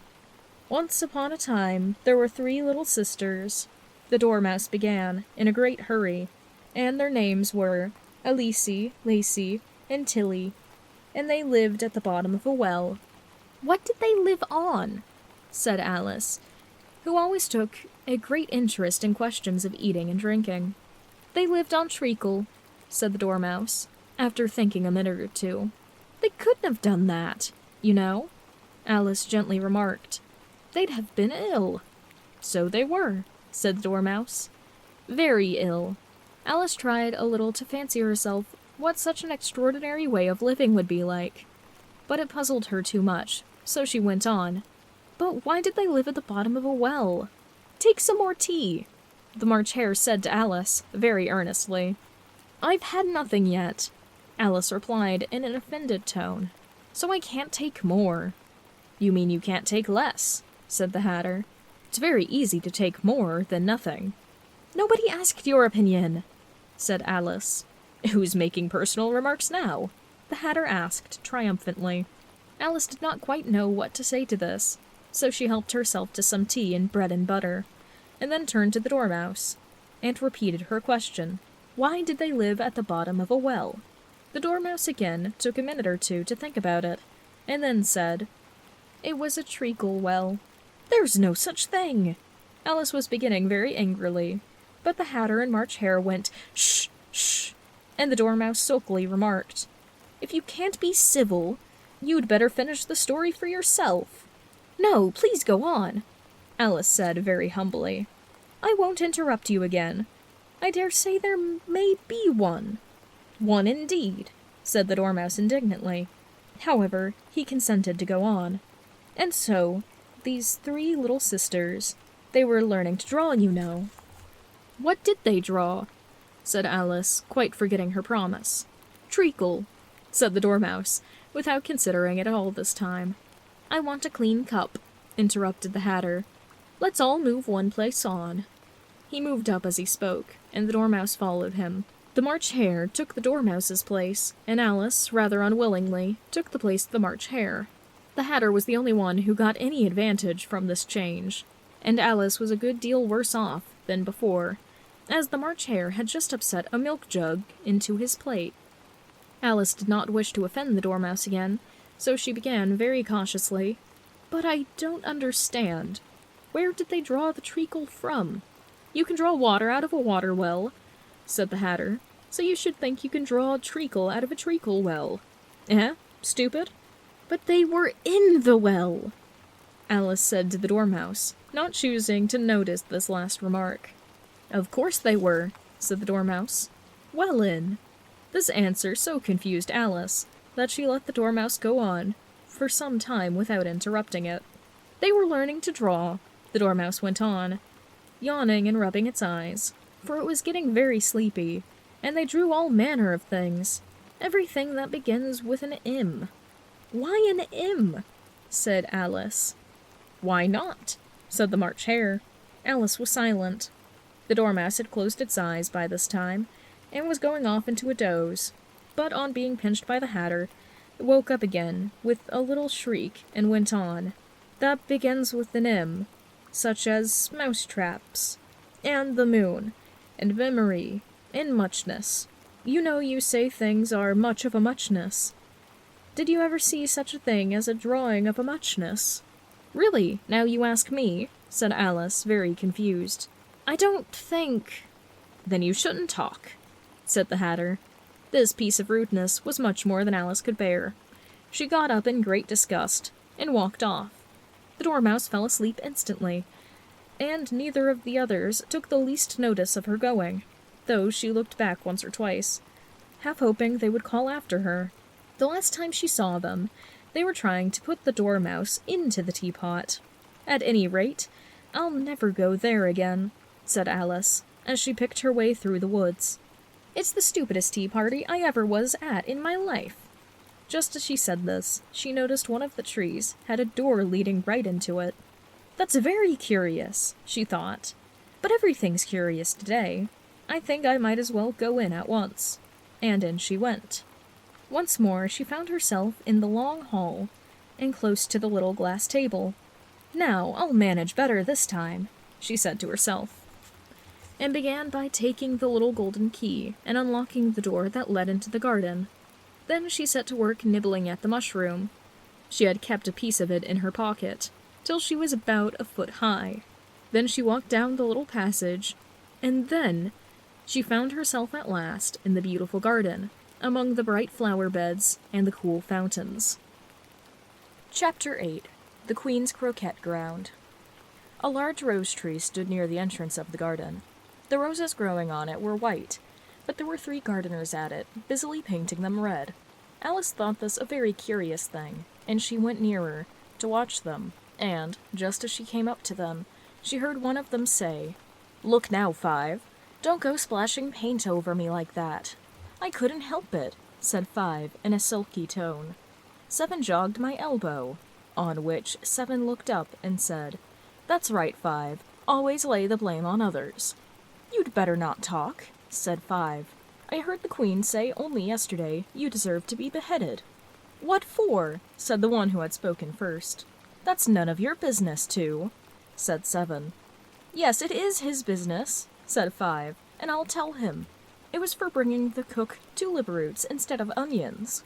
7 flung down his brush, and had just begun, "Well, of all the unjust things," when his eyes chanced to fall upon Alice, as she stood watching them, and he checked himself suddenly, and the others looked round also, and all of them bowed low. "Would you tell me, please," said Alice in a timid tone, "why you are painting the roses?" 5 and 7 said nothing, but looked at 2. 2 began, in a low voice, "Well, the fact is, you see, miss, this here ought to have been a red rose tree, and we put a white one in by mistake. And, if the Queen was to find out, we should all have our heads cut off, you know. So you see, miss, we're doing our best, afore she comes to—" At this moment, 5, who had been anxiously looking across the garden, called out, "The Queen! The Queen!" And the 3 gardeners instantly threw themselves flat upon their faces. There was a sound of many footsteps, and Alice looked around eager to see the Queen. First came 10 soldiers carrying clubs. These were all shaped like the 3 gardeners, oblong and flat, their faces and feet at the corners. Next the 10 couriers. These were ornamented all over with diamonds, and walked 2 and 2, as the soldiers did. After these came the royal children. There were 10 of them, and the little dears came jumping merrily along, hand in hand, in couples. They were all ornamented with hearts. Next came the guests, mostly kings and queens, and among them Alice recognized the White Rabbit. It was talking in a hurried, nervous manner, smiling at everything that was said, and went by without noticing her. Then followed the Knave of Hearts, carrying the king's crown on a crimson velvet cushion.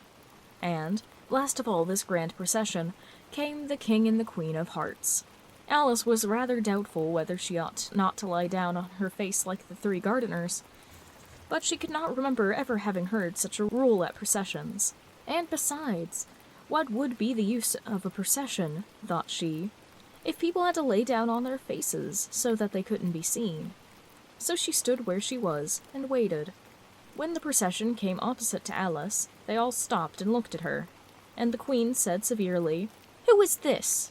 She said it to the Knave of Hearts, who only bowed and smiled in reply.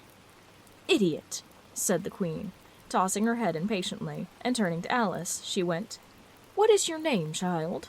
"My name is Alice, so please your Majesty," said Alice very politely, but she added to herself, "Why, they're only a pack of cards after all. I needn't be afraid of them." "And who are these?" said the Queen, pointing to the 3 gardeners who were laying round the rose tree. For you see, as they were laying down on their faces, and the patterns on their backs were the same as the rest of the pack, she could not tell whether they were gardeners or soldiers, or courtiers, or 3 of her own children. "How should I know?" said Alice, surprised at her own courage. "It's no business of mine." The queen turned crimson with rage, and, after glaring at her for a moment like a wild beast, began screaming, "Off with her head! Off with—" "Nonsense!" said Alice, very loudly and decidedly, and the queen was silent. The king laid his hand upon her arm and timidly said, "Consider, my dear, she's only a child." The queen turned angrily away from him and said to the knave, "Turn them over." The knave did so, very carefully, with 1 foot. "Get up," said the queen in a shrill, loud voice, and the 3 gardeners instantly jumped up and began bowing to the king, the queen, the royal children, and everybody else. "Leave off that!" screamed the queen. "You make me giddy." And then, turning to the rose tree, she went on, "What have you been doing here?" "May it please your majesty," said two in a very humble tone, going down on 1 knee as he spoke. "We were trying—" "I see," said the queen, who had meanwhile been examining the roses. "Off with their heads!" And the procession moved on, 3 of the soldiers remaining behind to execute the unfortunate gardeners, who ran to Alice for protection. "You shan't be beheaded," said Alice, and she put them into a large flower pot that stood near. The 3 gardeners wandered about for a minute or 2, looking for them, and then quietly marched off after the others. "Are their heads off?" shouted the queen. "Their heads are gone, if it pleases your majesty," the soldiers shouted in reply. "That's right," shouted the queen. "Can you play croquet?"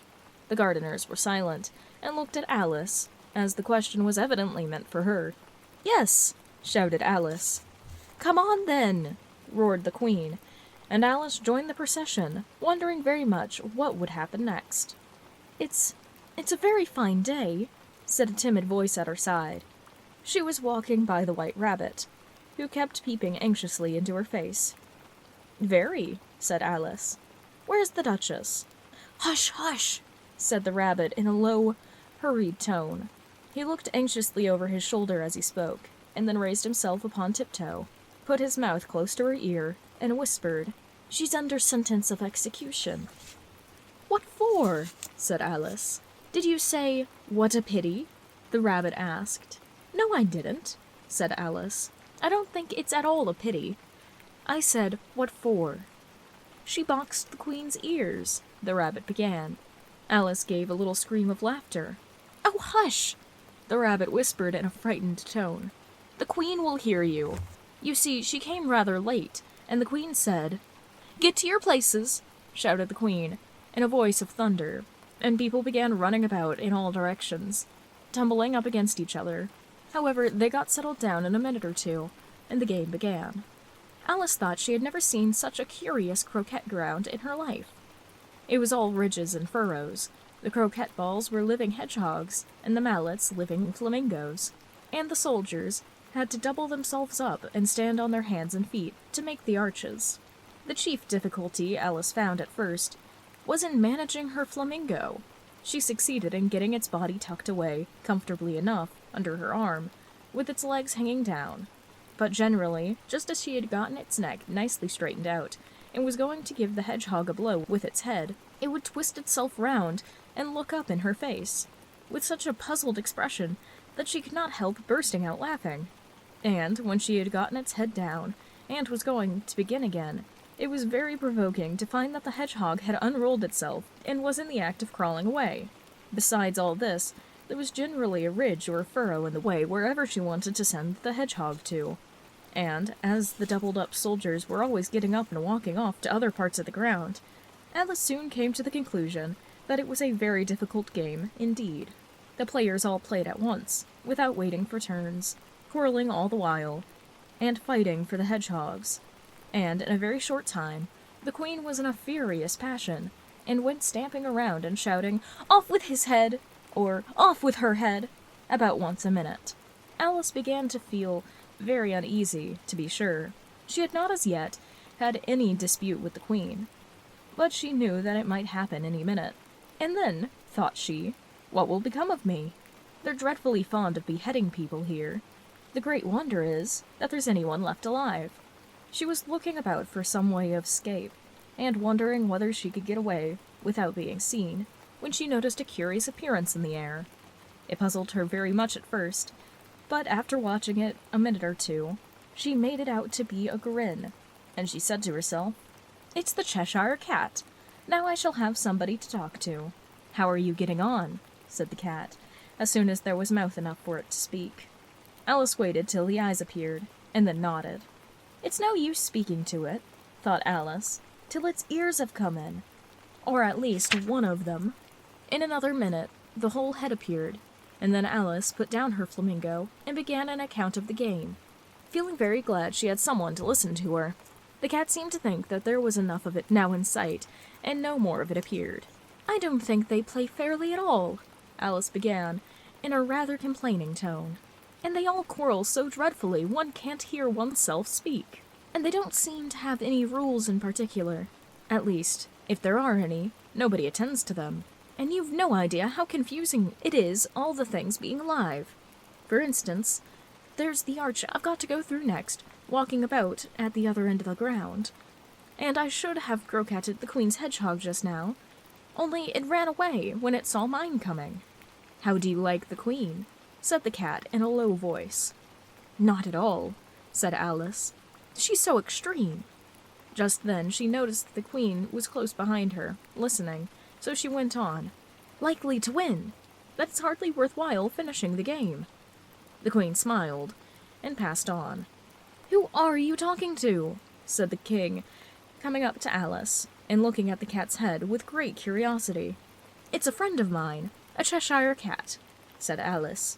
"Allow me to introduce you." "I don't like the look of it at all," said the King. "However, it may kiss my hand if it likes." "I'd rather not," the cat remarked. "Don't be impertinent," said the King. "And don't look at me like that." He hid behind Alice as he spoke. "A cat may look at a king," said Alice. "I've read that in some book, but I don't remember where." "Well, it must be removed," said the King very decidedly, and he called to the Queen, who was passing at the time. "My dear, I wish you would have this cat removed." The Queen had only one way of settling all difficulties, great or small. "Off with his head," she said without even looking around. "I'll fetch the executioner myself," said the King eagerly, and he hurried off. Alice thought she might as well go back and see how the game was going on, as she heard the Queen's voice in the distance, screaming with passion. She had already heard her sentence 3 of the players to be executed for having missed their turns, and she did not like the look of things at all, as the game was in such confusion that she never knew whether it was her turn or not. So she went off in search of her hedgehog. The hedgehog was engaged in a fight with another hedgehog, which seemed to Alice an excellent opportunity for croqueting one of them with the other. The only difficulty was that her flamingo was gone across the other side of the garden, where Alice could see it, trying in a helpless sort of way to fly up into a tree. By the time she caught the flamingo and brought it back, the fight was over, and both hedgehogs were out of sight. "But it doesn't much matter," thought Alice, "as all the arches are gone from this side of the garden." So she tucked it away under her arm, that it might not escape again, and went back to have a little more conversation with her friend. When she got back to the Cheshire Cat, she was surprised to find quite a large crowd collected around it. There was a dispute going on between the executioner, the King, and the Queen, who were all talking at once, while the rest were quite silent and looked very uncomfortable. The moment Alice appeared, she was appealed by all 3 to settle the question, and they repeated their argument to her, though, as they all spoke at once, she found it very hard to make out exactly what they said. The executioner's argument was that you can't cut off a head unless there was a body to cut it off from, that he had never had to do such a thing before, and he wasn't going to begin at his time of life. The King's argument was that anything that had a head could be beheaded, and that you weren't to talk nonsense. The Queen's argument was that, if something wasn't done about it in less than no time, she would have everybody executed, all around. It was this last remark that had made the whole party look so grave and anxious. Alice could think of nothing else to say, but, "It belongs to the Duchess. You'd better ask her about it." "She's in prison," the Queen said to the executioner. "Fetch her here," and the executioner went off like an arrow. The cat's head began to fade away the moment he was gone, and, By the time he had come back with the Duchess, it had entirely disappeared, so the king and the executioner ran wildly up and down, looking for it, while the rest of the party went back to the game. Chapter 9. The Mock Turtle's Story. "You can't think how glad I am to see you again, you old dear thing," said the Duchess, as she tucked her arm affectionately into Alice's, and they walked off together. Alice was very glad to find her in such a pleasant temper, and thought to herself that perhaps it was only the pepper that made her so savage when they met in the kitchen. "When I'm a duchess," she said to herself, not in a very hopeful tone, though, "I won't have any pepper in my kitchen at all. Soup does very well without it. Maybe it's always pepper that makes people hot-tempered," she went on, very much pleased at having found out a new kind of rule. "And vinegar that makes them sour, and chamomile that makes them bitter, and barley sugar and such things that make children sweet-tempered. I only wish people knew that. Then they wouldn't be so stingy about it, you know." She had quite forgotten the Duchess by this time, and was a little startled when she heard her voice close to her ear. "You're thinking about something, my dear, and that makes you forget to talk. I can't tell you just now what the moral of that is, but I shall remember it in a bit." "Perhaps it hasn't one," Alice ventured to remark. "Tut-tut, child," said the Duchess. "Everything's got a moral, if only you can find it," and she squeezed herself up closer to Alice's side as she spoke. Alice did not much like her keeping so close to her, first because the Duchess was very ugly, and secondly because she was exactly the right height to rest her chin on Alice's shoulder, and it was an uncomfortably sharp chin. However, she did not like to be rude, so she bore it as well as she could. "The game's going on rather better now," she said, by way of keeping up the conversation a little. "'Tis so," said the Duchess, "and the moral of that is, oh, 'tis love that makes the world go round. Somebody said," Alice whispered, "that it's done by everybody minding their own business." "Ah, well, it means much the same thing," said the Duchess, digging her sharp little chin into Alice's shoulder as she added, "and the moral of that is, take care of the sense, and the sound will take care of themselves." How fond she is of finding morals in things, Alice thought to herself. "I dare say you're wondering why I don't put my arm around your waist," the Duchess said, after a pause. "The reason is that I'm doubtful about the temper of your flamingo. Shall I try the experiment? He might bite," Alice cautiously replied, not feeling at all anxious to have the experiment tried. "Very true," said the Duchess. "Flamingos and mustard both bite, and the moral of that is, birds of a feather flock together. Only mustard isn't a bird," Alice remarked. "Right as usual," said the Duchess. "What a clear way you have of putting things. It's a mineral, I think," said Alice. "Of course it is," said the Duchess, who seemed ready to agree with everything that Alice said.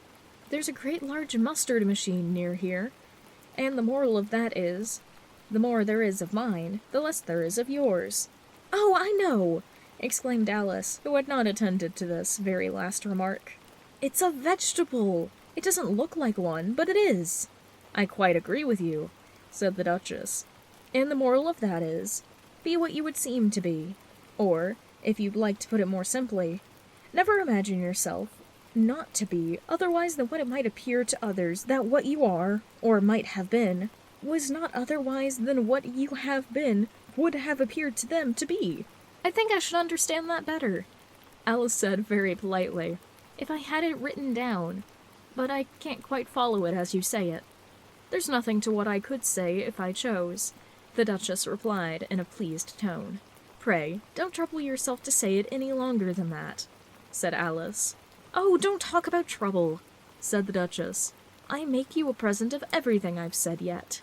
"A cheap sort of present," thought Alice. "I'm glad people don't give you birthday presents like that," but she did not venture to say it out loud. "Thinking again?" the Duchess asked, with another dig of her sharp little chin. "I've a right to think," said Alice sharply, for she was beginning to feel a little worried.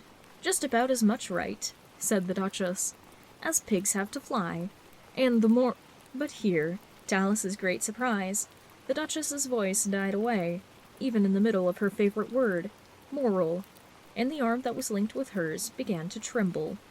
Alice looked up, and there stood the Queen in front of them, with her arms folded, frowning like a thunderstorm. "A fine day, your Majesty," the Duchess began in a low, weak voice. "Now, I give you fair warning," shouted the Queen, stamping on the ground as she spoke. "Either you or your head must be off, and that in about half no time. Take your choice." Duchess took her choice, and was gone in a moment. "Let's go on with the game," the Queen said to Alice, and Alice was too much frightened to say a word, but slowly followed her back to the croquet ground. The other guests had taken advantage of the Queen's absence, and were resting in the shade. However, the moment they saw her, they hurried back to the game. The Queen merely remarked that a moment's delay would cost them their lives. All the time they were playing, the Queen never left off quarreling with the other players and shouting, "Off with his head!" or "Off with her head!" Those whom she sentenced were taken into custody by the soldiers, who, of course, had to leave off being archers to do this, so that by the end of half an hour or so, there were no arches left, and all the players, except the King, the Queen, and Alice, were in custody and under sentence of execution. Then the Queen left off, quite out of breath, and said to Alice, "Have you seen the mock turtle yet?" "No," said Alice. "I don't even know what a mock turtle is." "It's the thing mock turtle soup is made from," said the Queen. "I never saw one, or heard of one," said Alice. "Come on, then," said the Queen, "and he shall tell you his history." As they walked off together, Alice heard the King say in a low voice to the company, generally, "You are all pardoned." "Come, that's a good thing," she said to herself, for she had felt quite unhappy at the number of executions the Queen had ordered. They very soon came upon a griffin, laying fast asleep in the sun. If you don't know what a griffin is, look at the picture. "Up, lazy thing," said the Queen, "and take this young lady to see the mock turtle, and to hear his history. I must go back and see after some executions I have ordered."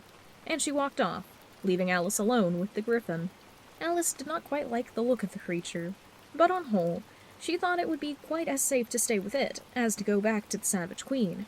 So she waited. The griffin sat up and rubbed its eyes. Then it watched the Queen till she was out of sight. Then it chuckled. "What fun," said the griffin, half to itself, half to Alice. "What is the fun?" said Alice. "Why, she," said the griffin. "It's all her fancy, that. They never executes nobody, you know. Come on."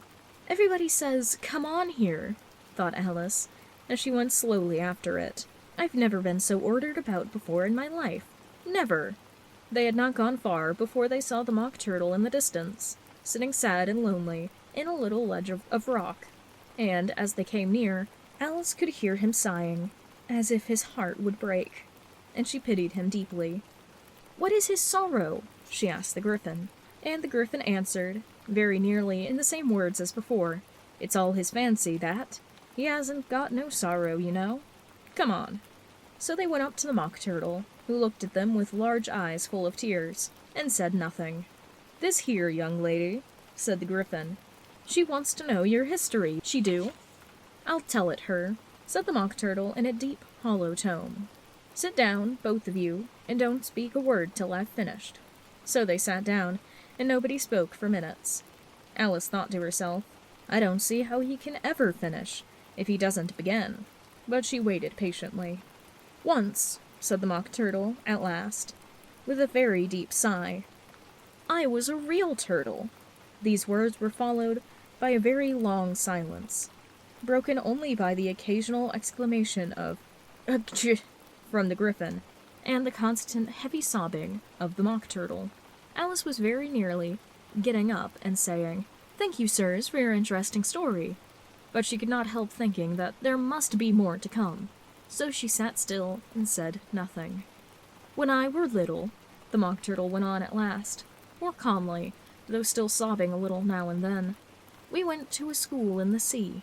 The master was an old turtle. We used to call him Tortoise." "Why did you call him Tortoise if he wasn't one?" Alice asked. "We called him Tortoise because he taught us," said the mock turtle angrily. "Really, you are very dull. You ought to be ashamed of yourself for asking such a simple question," said the griffin. and then they both sat in silence, looking at poor Alice, who felt ready to sink into the earth. At last the Griffin said to the Mock Turtle, "Drive on, old fellow. Don't be all day about it." And he went on in these words. "Yes, we went to a school in the sea, though you mightn't believe it." "I never said I didn't," interrupted Alice. "You did," said the Mock Turtle.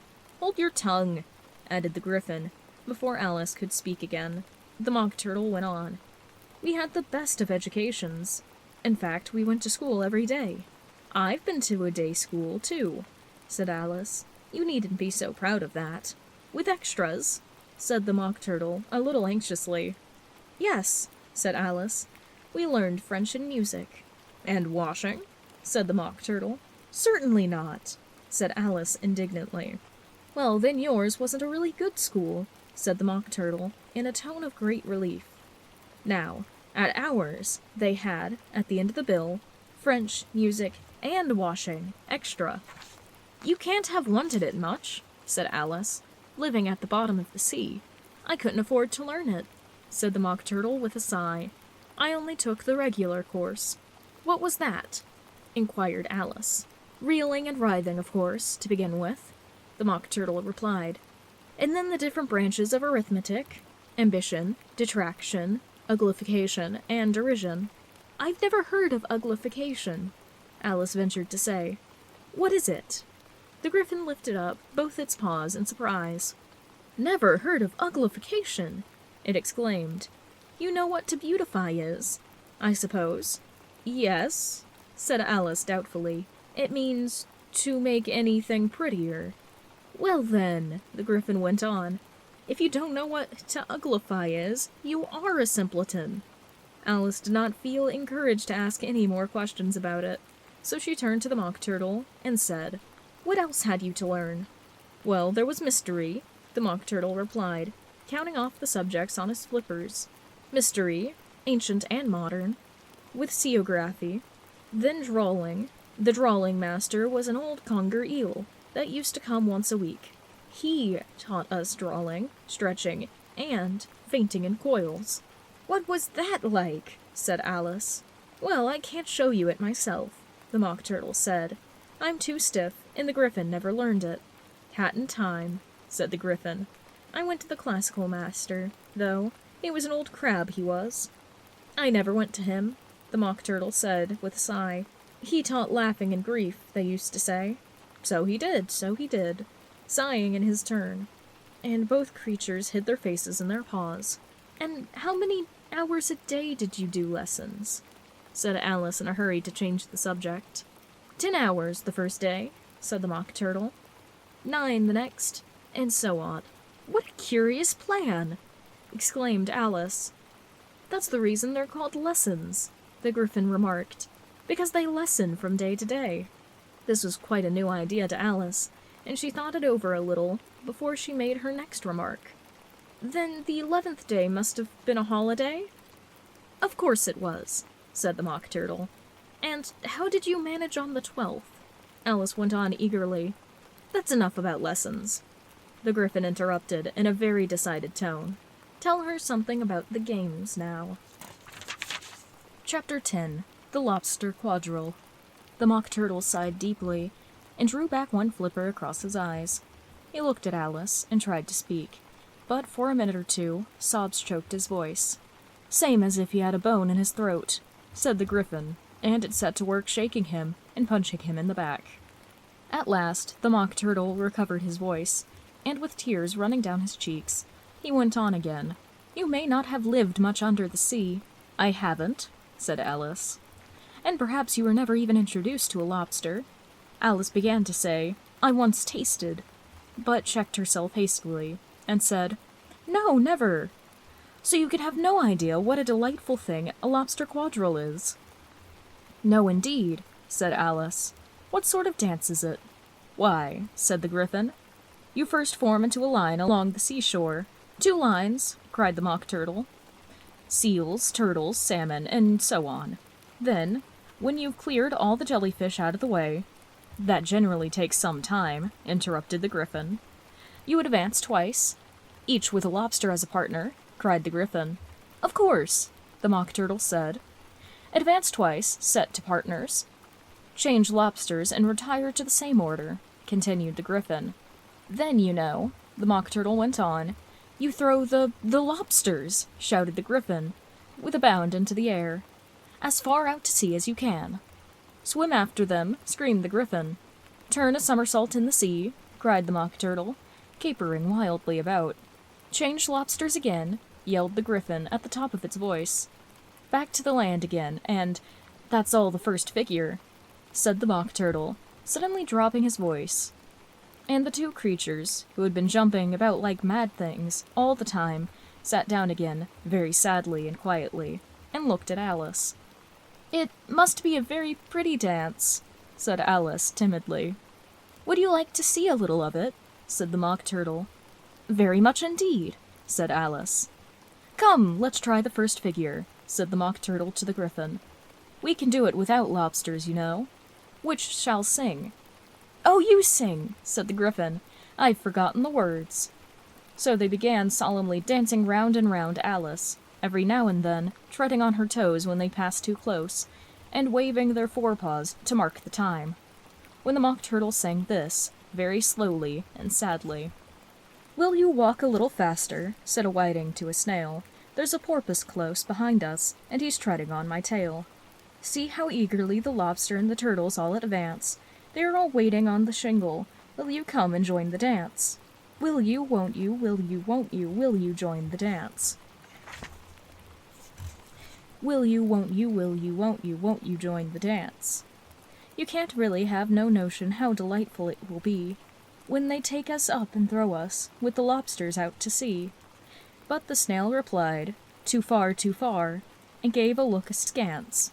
Said he thanked the whiting kindly, but he would not join the dance. Won't you, could you, won't you, could you join the dance? Would you, could you join the dance? Would you, could you join the dance? What matter is it how far we go? His scaly friend replied. The further off from England, the nearer is to France. There is another shore, you know, upon the other side. Then turn not pale, beloved snail, but come and join the dance. Will you, won't you, will you, won't you, will you join the dance?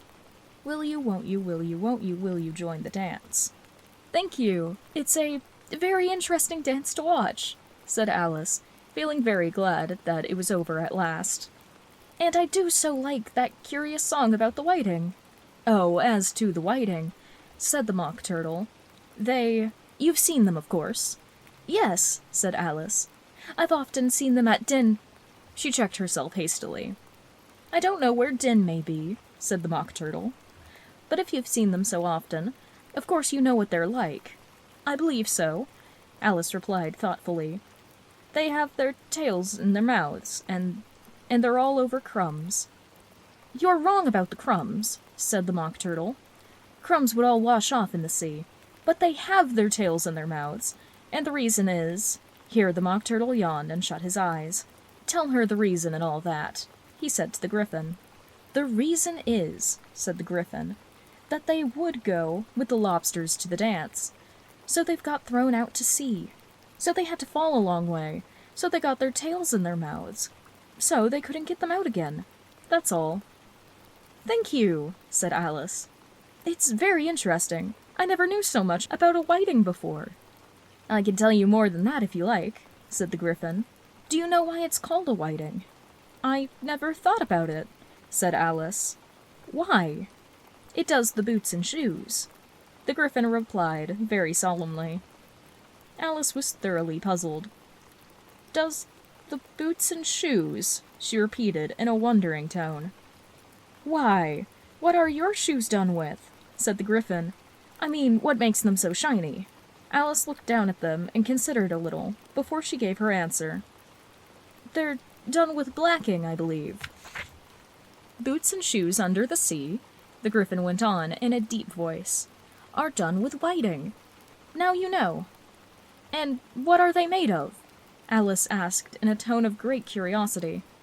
Soles and eels, of course, the Griffin replied, rather impatiently. Any shrimp could have told you that. If I'd been the whiting, said Alice, whose thoughts were still running on the song, I'd have said to the porpoise, "Keep back, please. We don't want you with us." They were obligated to have him with them. The Mock Turtle said, "No wise fish would go anywhere without a porpoise." "Wouldn't it, really?" said Alice in a tone of great surprise. "Of course not," said the Mock Turtle. "Why, if a fish came up to me and told me he was going on a journey, I would say, 'With what porpoise?'" "Don't you mean purpose?" said Alice. "I mean what I say," the Mock Turtle replied in an offended tone, and the Gryphon added, "Come, let's hear some of your adventures." "I could tell you my adventures, beginning from this morning," said Alice a little timidly, "but it's no use going back to yesterday, because I was a different person then." "Explain all that," said the Mock Turtle. "No, the adventures first," said the Gryphon in an impatient tone. "Explanations take such a dreadful time." So Alice began telling them her adventures from the time when she first saw the White Rabbit. She was a little nervous about it, just at first. The two creatures got so close to her, one on each side, and opened their eyes and mouths so very widely. But she gained courage as she went on. Her listeners were perfectly quiet, till she got to the part about her repeating, "You are old, Father William," to the caterpillar, and the words all coming different. And then the Mock Turtle drew a long breath and said, "That's very curious." "It's all about as curious as can be," said the Gryphon. "It all came different," the Mock Turtle repeated thoughtfully. "I should like to hear her try and repeat something now. Tell her to begin." He looked at the Gryphon as if he thought it had some kind of authority over Alice. "Stand up and repeat, "'Tis the voice of the sluggard,'" said the Gryphon. "How the creatures order one about and make one repeat lessons," thought Alice. "I might as well be at school at once." However, she got up and began to repeat it, but her head was so full of the lobster quadrille that she hardly knew what she was saying. The words came out very queer indeed. "'Tis the voice of the lobster," I heard him declare. "You have baked me too brown, I must sugar my hair." As a duck with his eyelids, so he and his nose, trims his bells and his buttons, and turns out his toes. When the sands are all dry, he is gay as a lark, and will take a contemptuous tone of the shark. But when the tide rises, and sharks are around, his voice has a timid and tremulous sound. "That's different from what I used to say when I was a child," said the Gryphon. "Well, I never heard it before," said the Mock Turtle. "But it sounds uncommon nonsense." Alice said nothing. She had sat down with her face in her hands, wondering if anything would ever happen in a natural way again. "I should like to have it explained," said the Mock Turtle. "She can't explain it," said the Gryphon hastily. "Go on with the next verse." "But about his toes," the Mock Turtle persisted. "How could he turn them out? With his nose, you know." "It's the first position in dancing," Alice said, as she was dreadfully puzzled by the whole thing, and longed to change the subject. "Go on with the next verse," the Gryphon repeated. "It begins, 'I pass by his garden.'" Alice did not dare to disobey, though she felt sure it would all come wrong, and she went on in a trembling voice. "I passed by his garden and marked with one eye how the owl and the panther were sharing a pie. The panther took pie crust and gravy and meat, while the owl had the dish as its share of the treat. When the pie was all finished, the owl, as a boon, was kindly permitted to pocket the spoon, while the panther received knife and fork with a growl, and concluded the banquet with, "What is the use of repeating all that stuff?" the Mock Turtle interrupted. "If you don't explain it as you go on. It's by far the most confusing thing that I ever heard." "Yes, I think you'd better leave off," said the Gryphon, and Alice was only too glad to do so. "Shall we try another figure of the lobster quadrille?" The Gryphon went on. "Or would you like the Mock Turtle to sing you another song?" "Oh, a song, please, if the Mock Turtle would be so kind," Alice repeated, so eager that the Gryphon said, in a rather offended tone, "No accounting for taste. Sing her Turtle Soup, will you, old fellow?" The Mock Turtle sighed deeply, and began, in a voice choked with sobs, to sing this. "Beautiful soup, so rich and green, waiting in a hot tureen. Who for such dainties would not stoop? Soup of the evening, beautiful soup. Soup of the evening, beautiful soup. Beautiful soup, beautiful soup. Soup of the evening, beautiful, beautiful soup. beautiful soup, who cares for fish, game, or any other dish? Who would not give all else for two, pennyworth only of beautiful soup, pennyworth only of beautiful soup, beautiful soup, beautiful soup, soup of the evening, beautiful, beautiful soup. Chorus again! Cried the Gryphon, and the Mock Turtle had just begun to repeat it, when a cry of, "The trial's beginning!" was heard in the distance. "Come on!" cried the Gryphon, and, taking Alice by the hand, it hurried off, without waiting for the end of the song. "What trial is it?" Alice panted as she ran, but the Gryphon only answered, "Come on!" and ran the faster, while more and more faintly came, carried on by the breeze that followed them, the melancholy words, "Soup of the evening, beautiful, beautiful soup." Chapter 11. Who Stole the Tarts? The King and the Queen of Hearts were seated on their throne when they arrived, with a great crowd assembled about them, all sorts of little birds and beasts, as well as the whole pack of cards. The knave was standing before them, in chains, with a soldier on each side to guard him, and near the king was the white rabbit, with a trumpet in one hand, and a scroll of parchment in the other. In the very middle of the court is a table with a large dish of tarts upon it. They looked so good that it made Alice quite hungry to look at them. "I wish they'd get the trial done," she thought, "and hand around the refreshments." But there seemed to be no chance of this, so she began looking at everything about her to pass away the time. Alice had never been in a court of justice before, but she had read about them in books, and she was quite pleased to find that she knew the name of nearly everything there. "That's the judge," she said to herself, because of his great wig. The judge, by the way, was the king, and as he wore his crown over the wig, look at the front piece if you want to see how he did it, he did not look at all comfortable, and it was certainly not becoming. "And that's the jury box," thought Alice. "And those 12 creatures," she was obligated to say creatures, you see, because some of them were animals and some were birds. "I suppose they are the jurors." She said this last word 2 or 3 times over to herself, being rather proud of it, for she thought, and rightly too, that very few little girls her age knew the meaning of it at all. However, jurymen would have done just as well. The 12 jurors were all writing very busily on slates. "What are they doing?" Alice whispered to the Gryphon. "They can't have anything to put down yet, before the trial's begun." "They're putting down their names," the Gryphon whispered in reply, for fear that they should forget them before the end of the trial. "Stupid things!" Alice began in an indignant voice, but she stopped herself hastily, for the White Rabbit cried out, "Silence in the court!" and the king put on his spectacles and looked anxiously around to make out who was talking. Alice could see, as well as if she were looking over their shoulders, that all jurors were writing down "stupid things" on their slates, and she could even make out that one of them didn't know how to spell stupid, and that he had to ask his neighbor to tell him. "A nice muddle their slates'll be in, before the trial's over," thought Alice.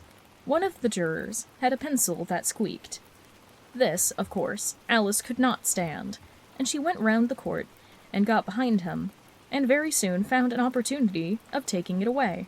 She did it so quickly that the poor little juror, it was Bill, the lizard, could not make out at all what had become of it.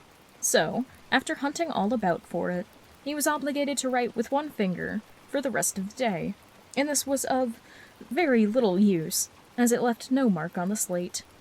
"Herald, read the accusations," said the king.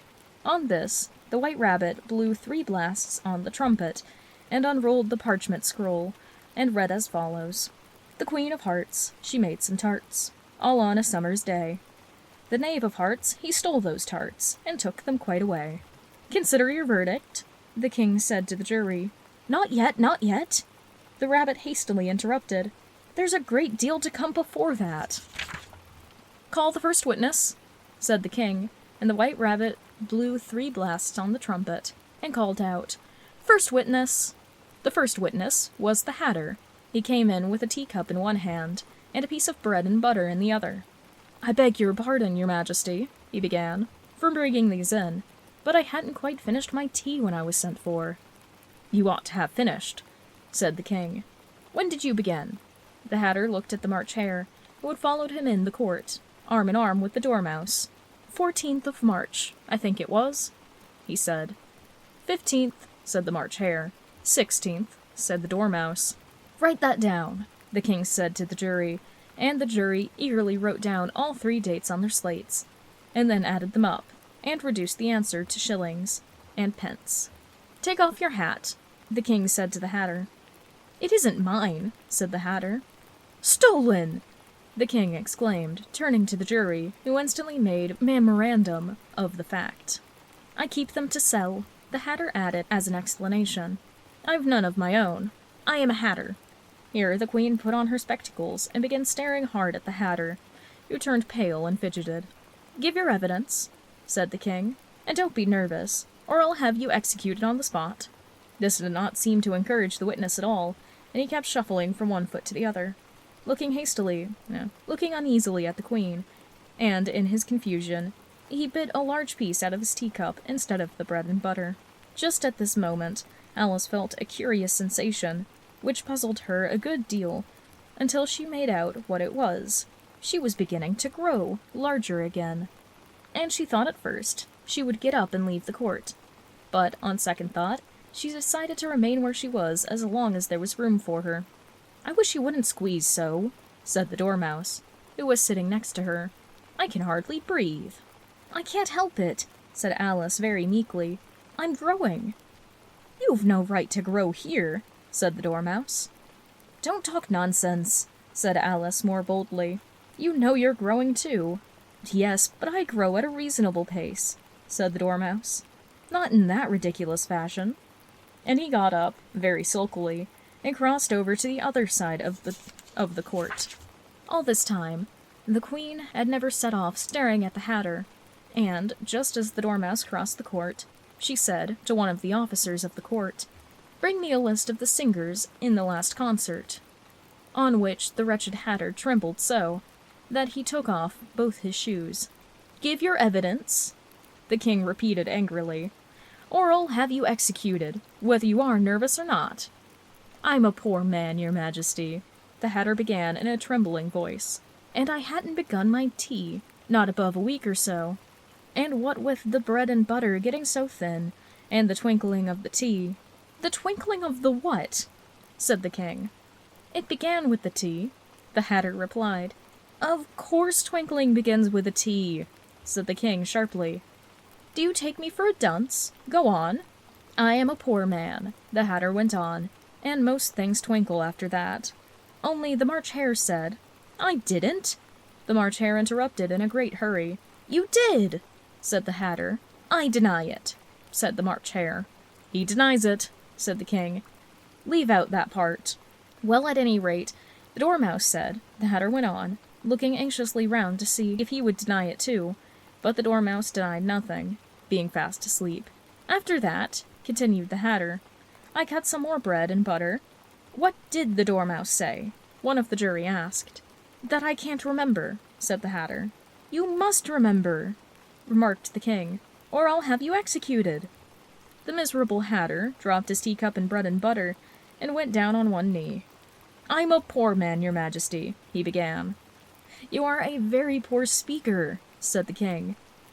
Here one of the guinea pigs cheered, and was immediately suppressed by the officers of the court. As that is rather a hard word, I will explain to you how it is done. They had a large canvas bag, which they tied up to the mouth with strings. Into this they slipped the guinea pig, head first, and sat upon it. I'm glad I've seen that done, thought Alice. I've so often read it in newspapers at the end of trials. There was some attempt at applause, which was immediately suppressed by the officers of the court, and I'd never understood what it meant till now. So that's all you know about it. You may stand down, continued the king. I can't go no lower, said the Hatter. I'm on the floor as it is.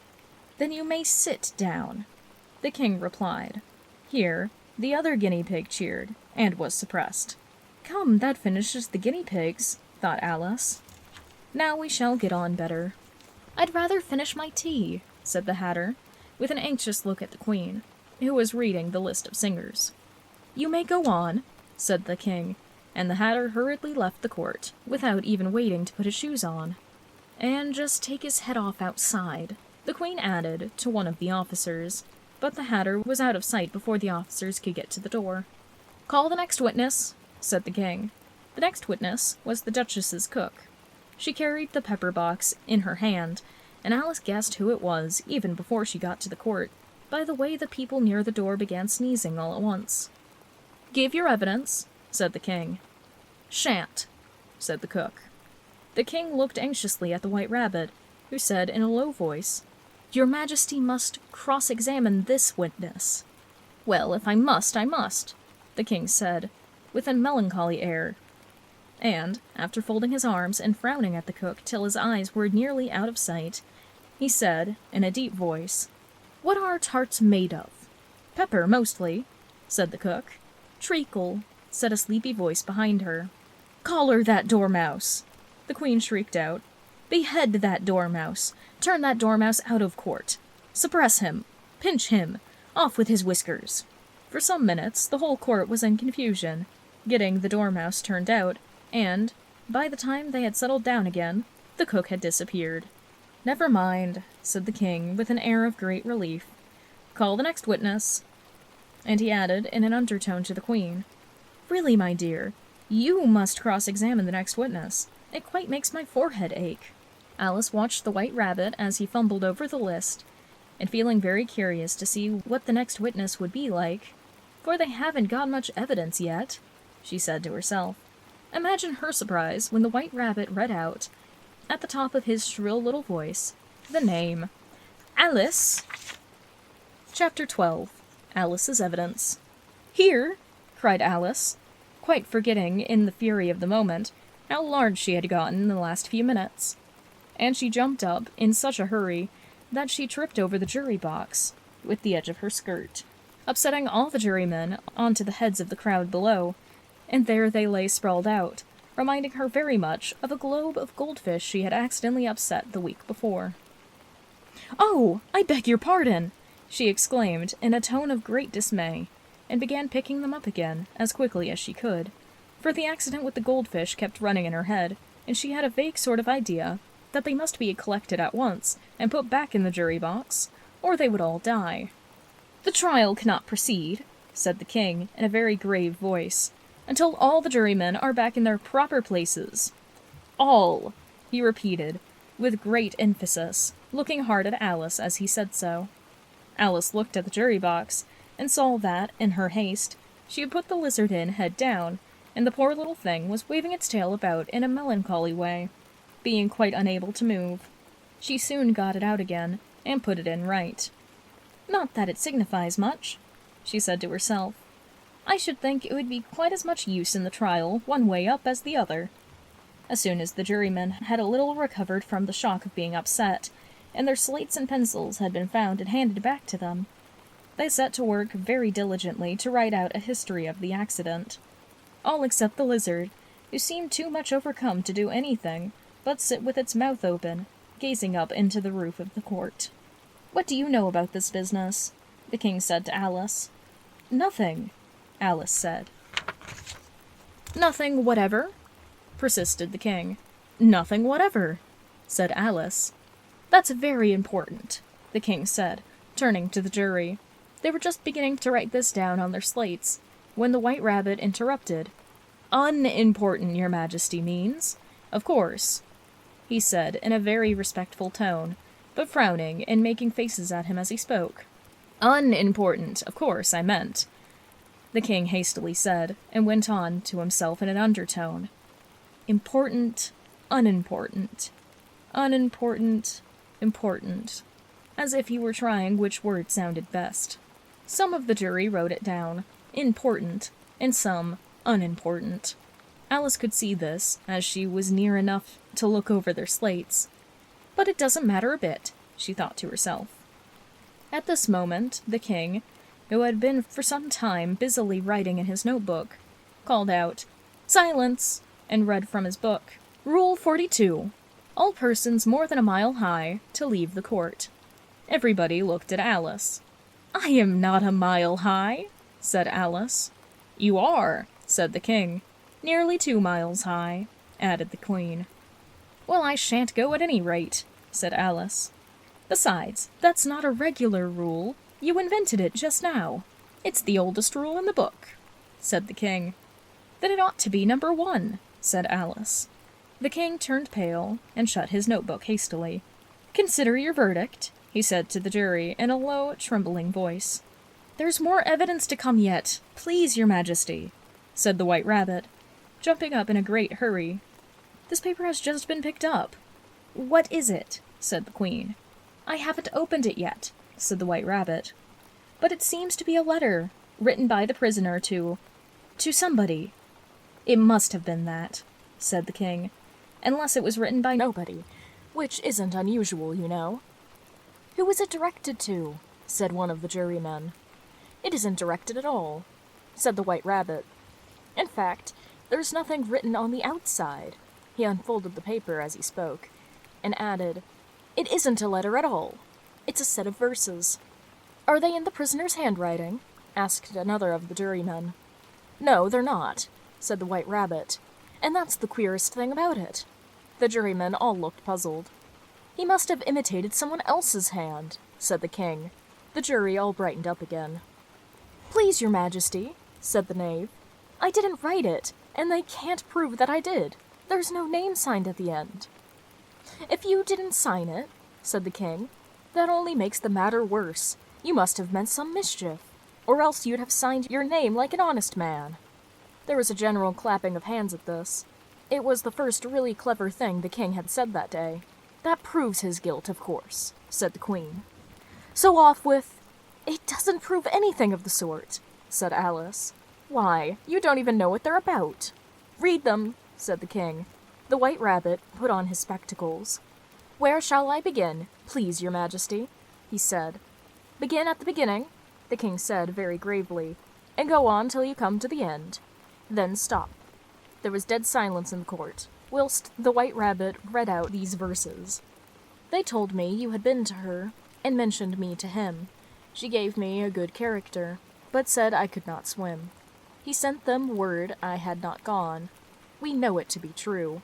If she should push the matter on, what would become of you? I gave her 1, they gave him 2. You gave us 3 or more.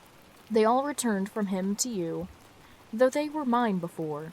If I or she should chance to be involved in this affair, he trusts to you to set them free, exactly as we were. My notion was that you had been, before she had this fit, an obstacle that came between him and ourselves and it. Don't let him know she liked them best, for this must ever be a secret kept from all the rest between yourself and me. That's the most important piece of evidence we've heard yet, said the King, rubbing his hands. So now, let the jury. If any one of them can explain it, said Alice. She had grown so large in the last few minutes that she wasn't a bit afraid of interrupting him. I'll give him 6 pence. I don't believe there's an atom of meaning in it. The jury all wrote down, on their slates, she doesn't believe there's an atom of meaning in it. But none of them attempted to explain the paper. If there's no meaning in it, said the King, that saves a world of trouble, you know, as we needn't try to find any. And yet, I don't know, he went on, spreading out the verses on his knee and looking at them with one eye. I seem to see some meaning in them, after all. Said I could not swim. You can't swim, can you? He added, turning to the knave. The knave shook his head sadly. Do I look it? He said, which he certainly did not, being made entirely of cardboard. All right so far, said the King, and he went on muttering over the verses to himself. We know it to be true. That's the jury, of course.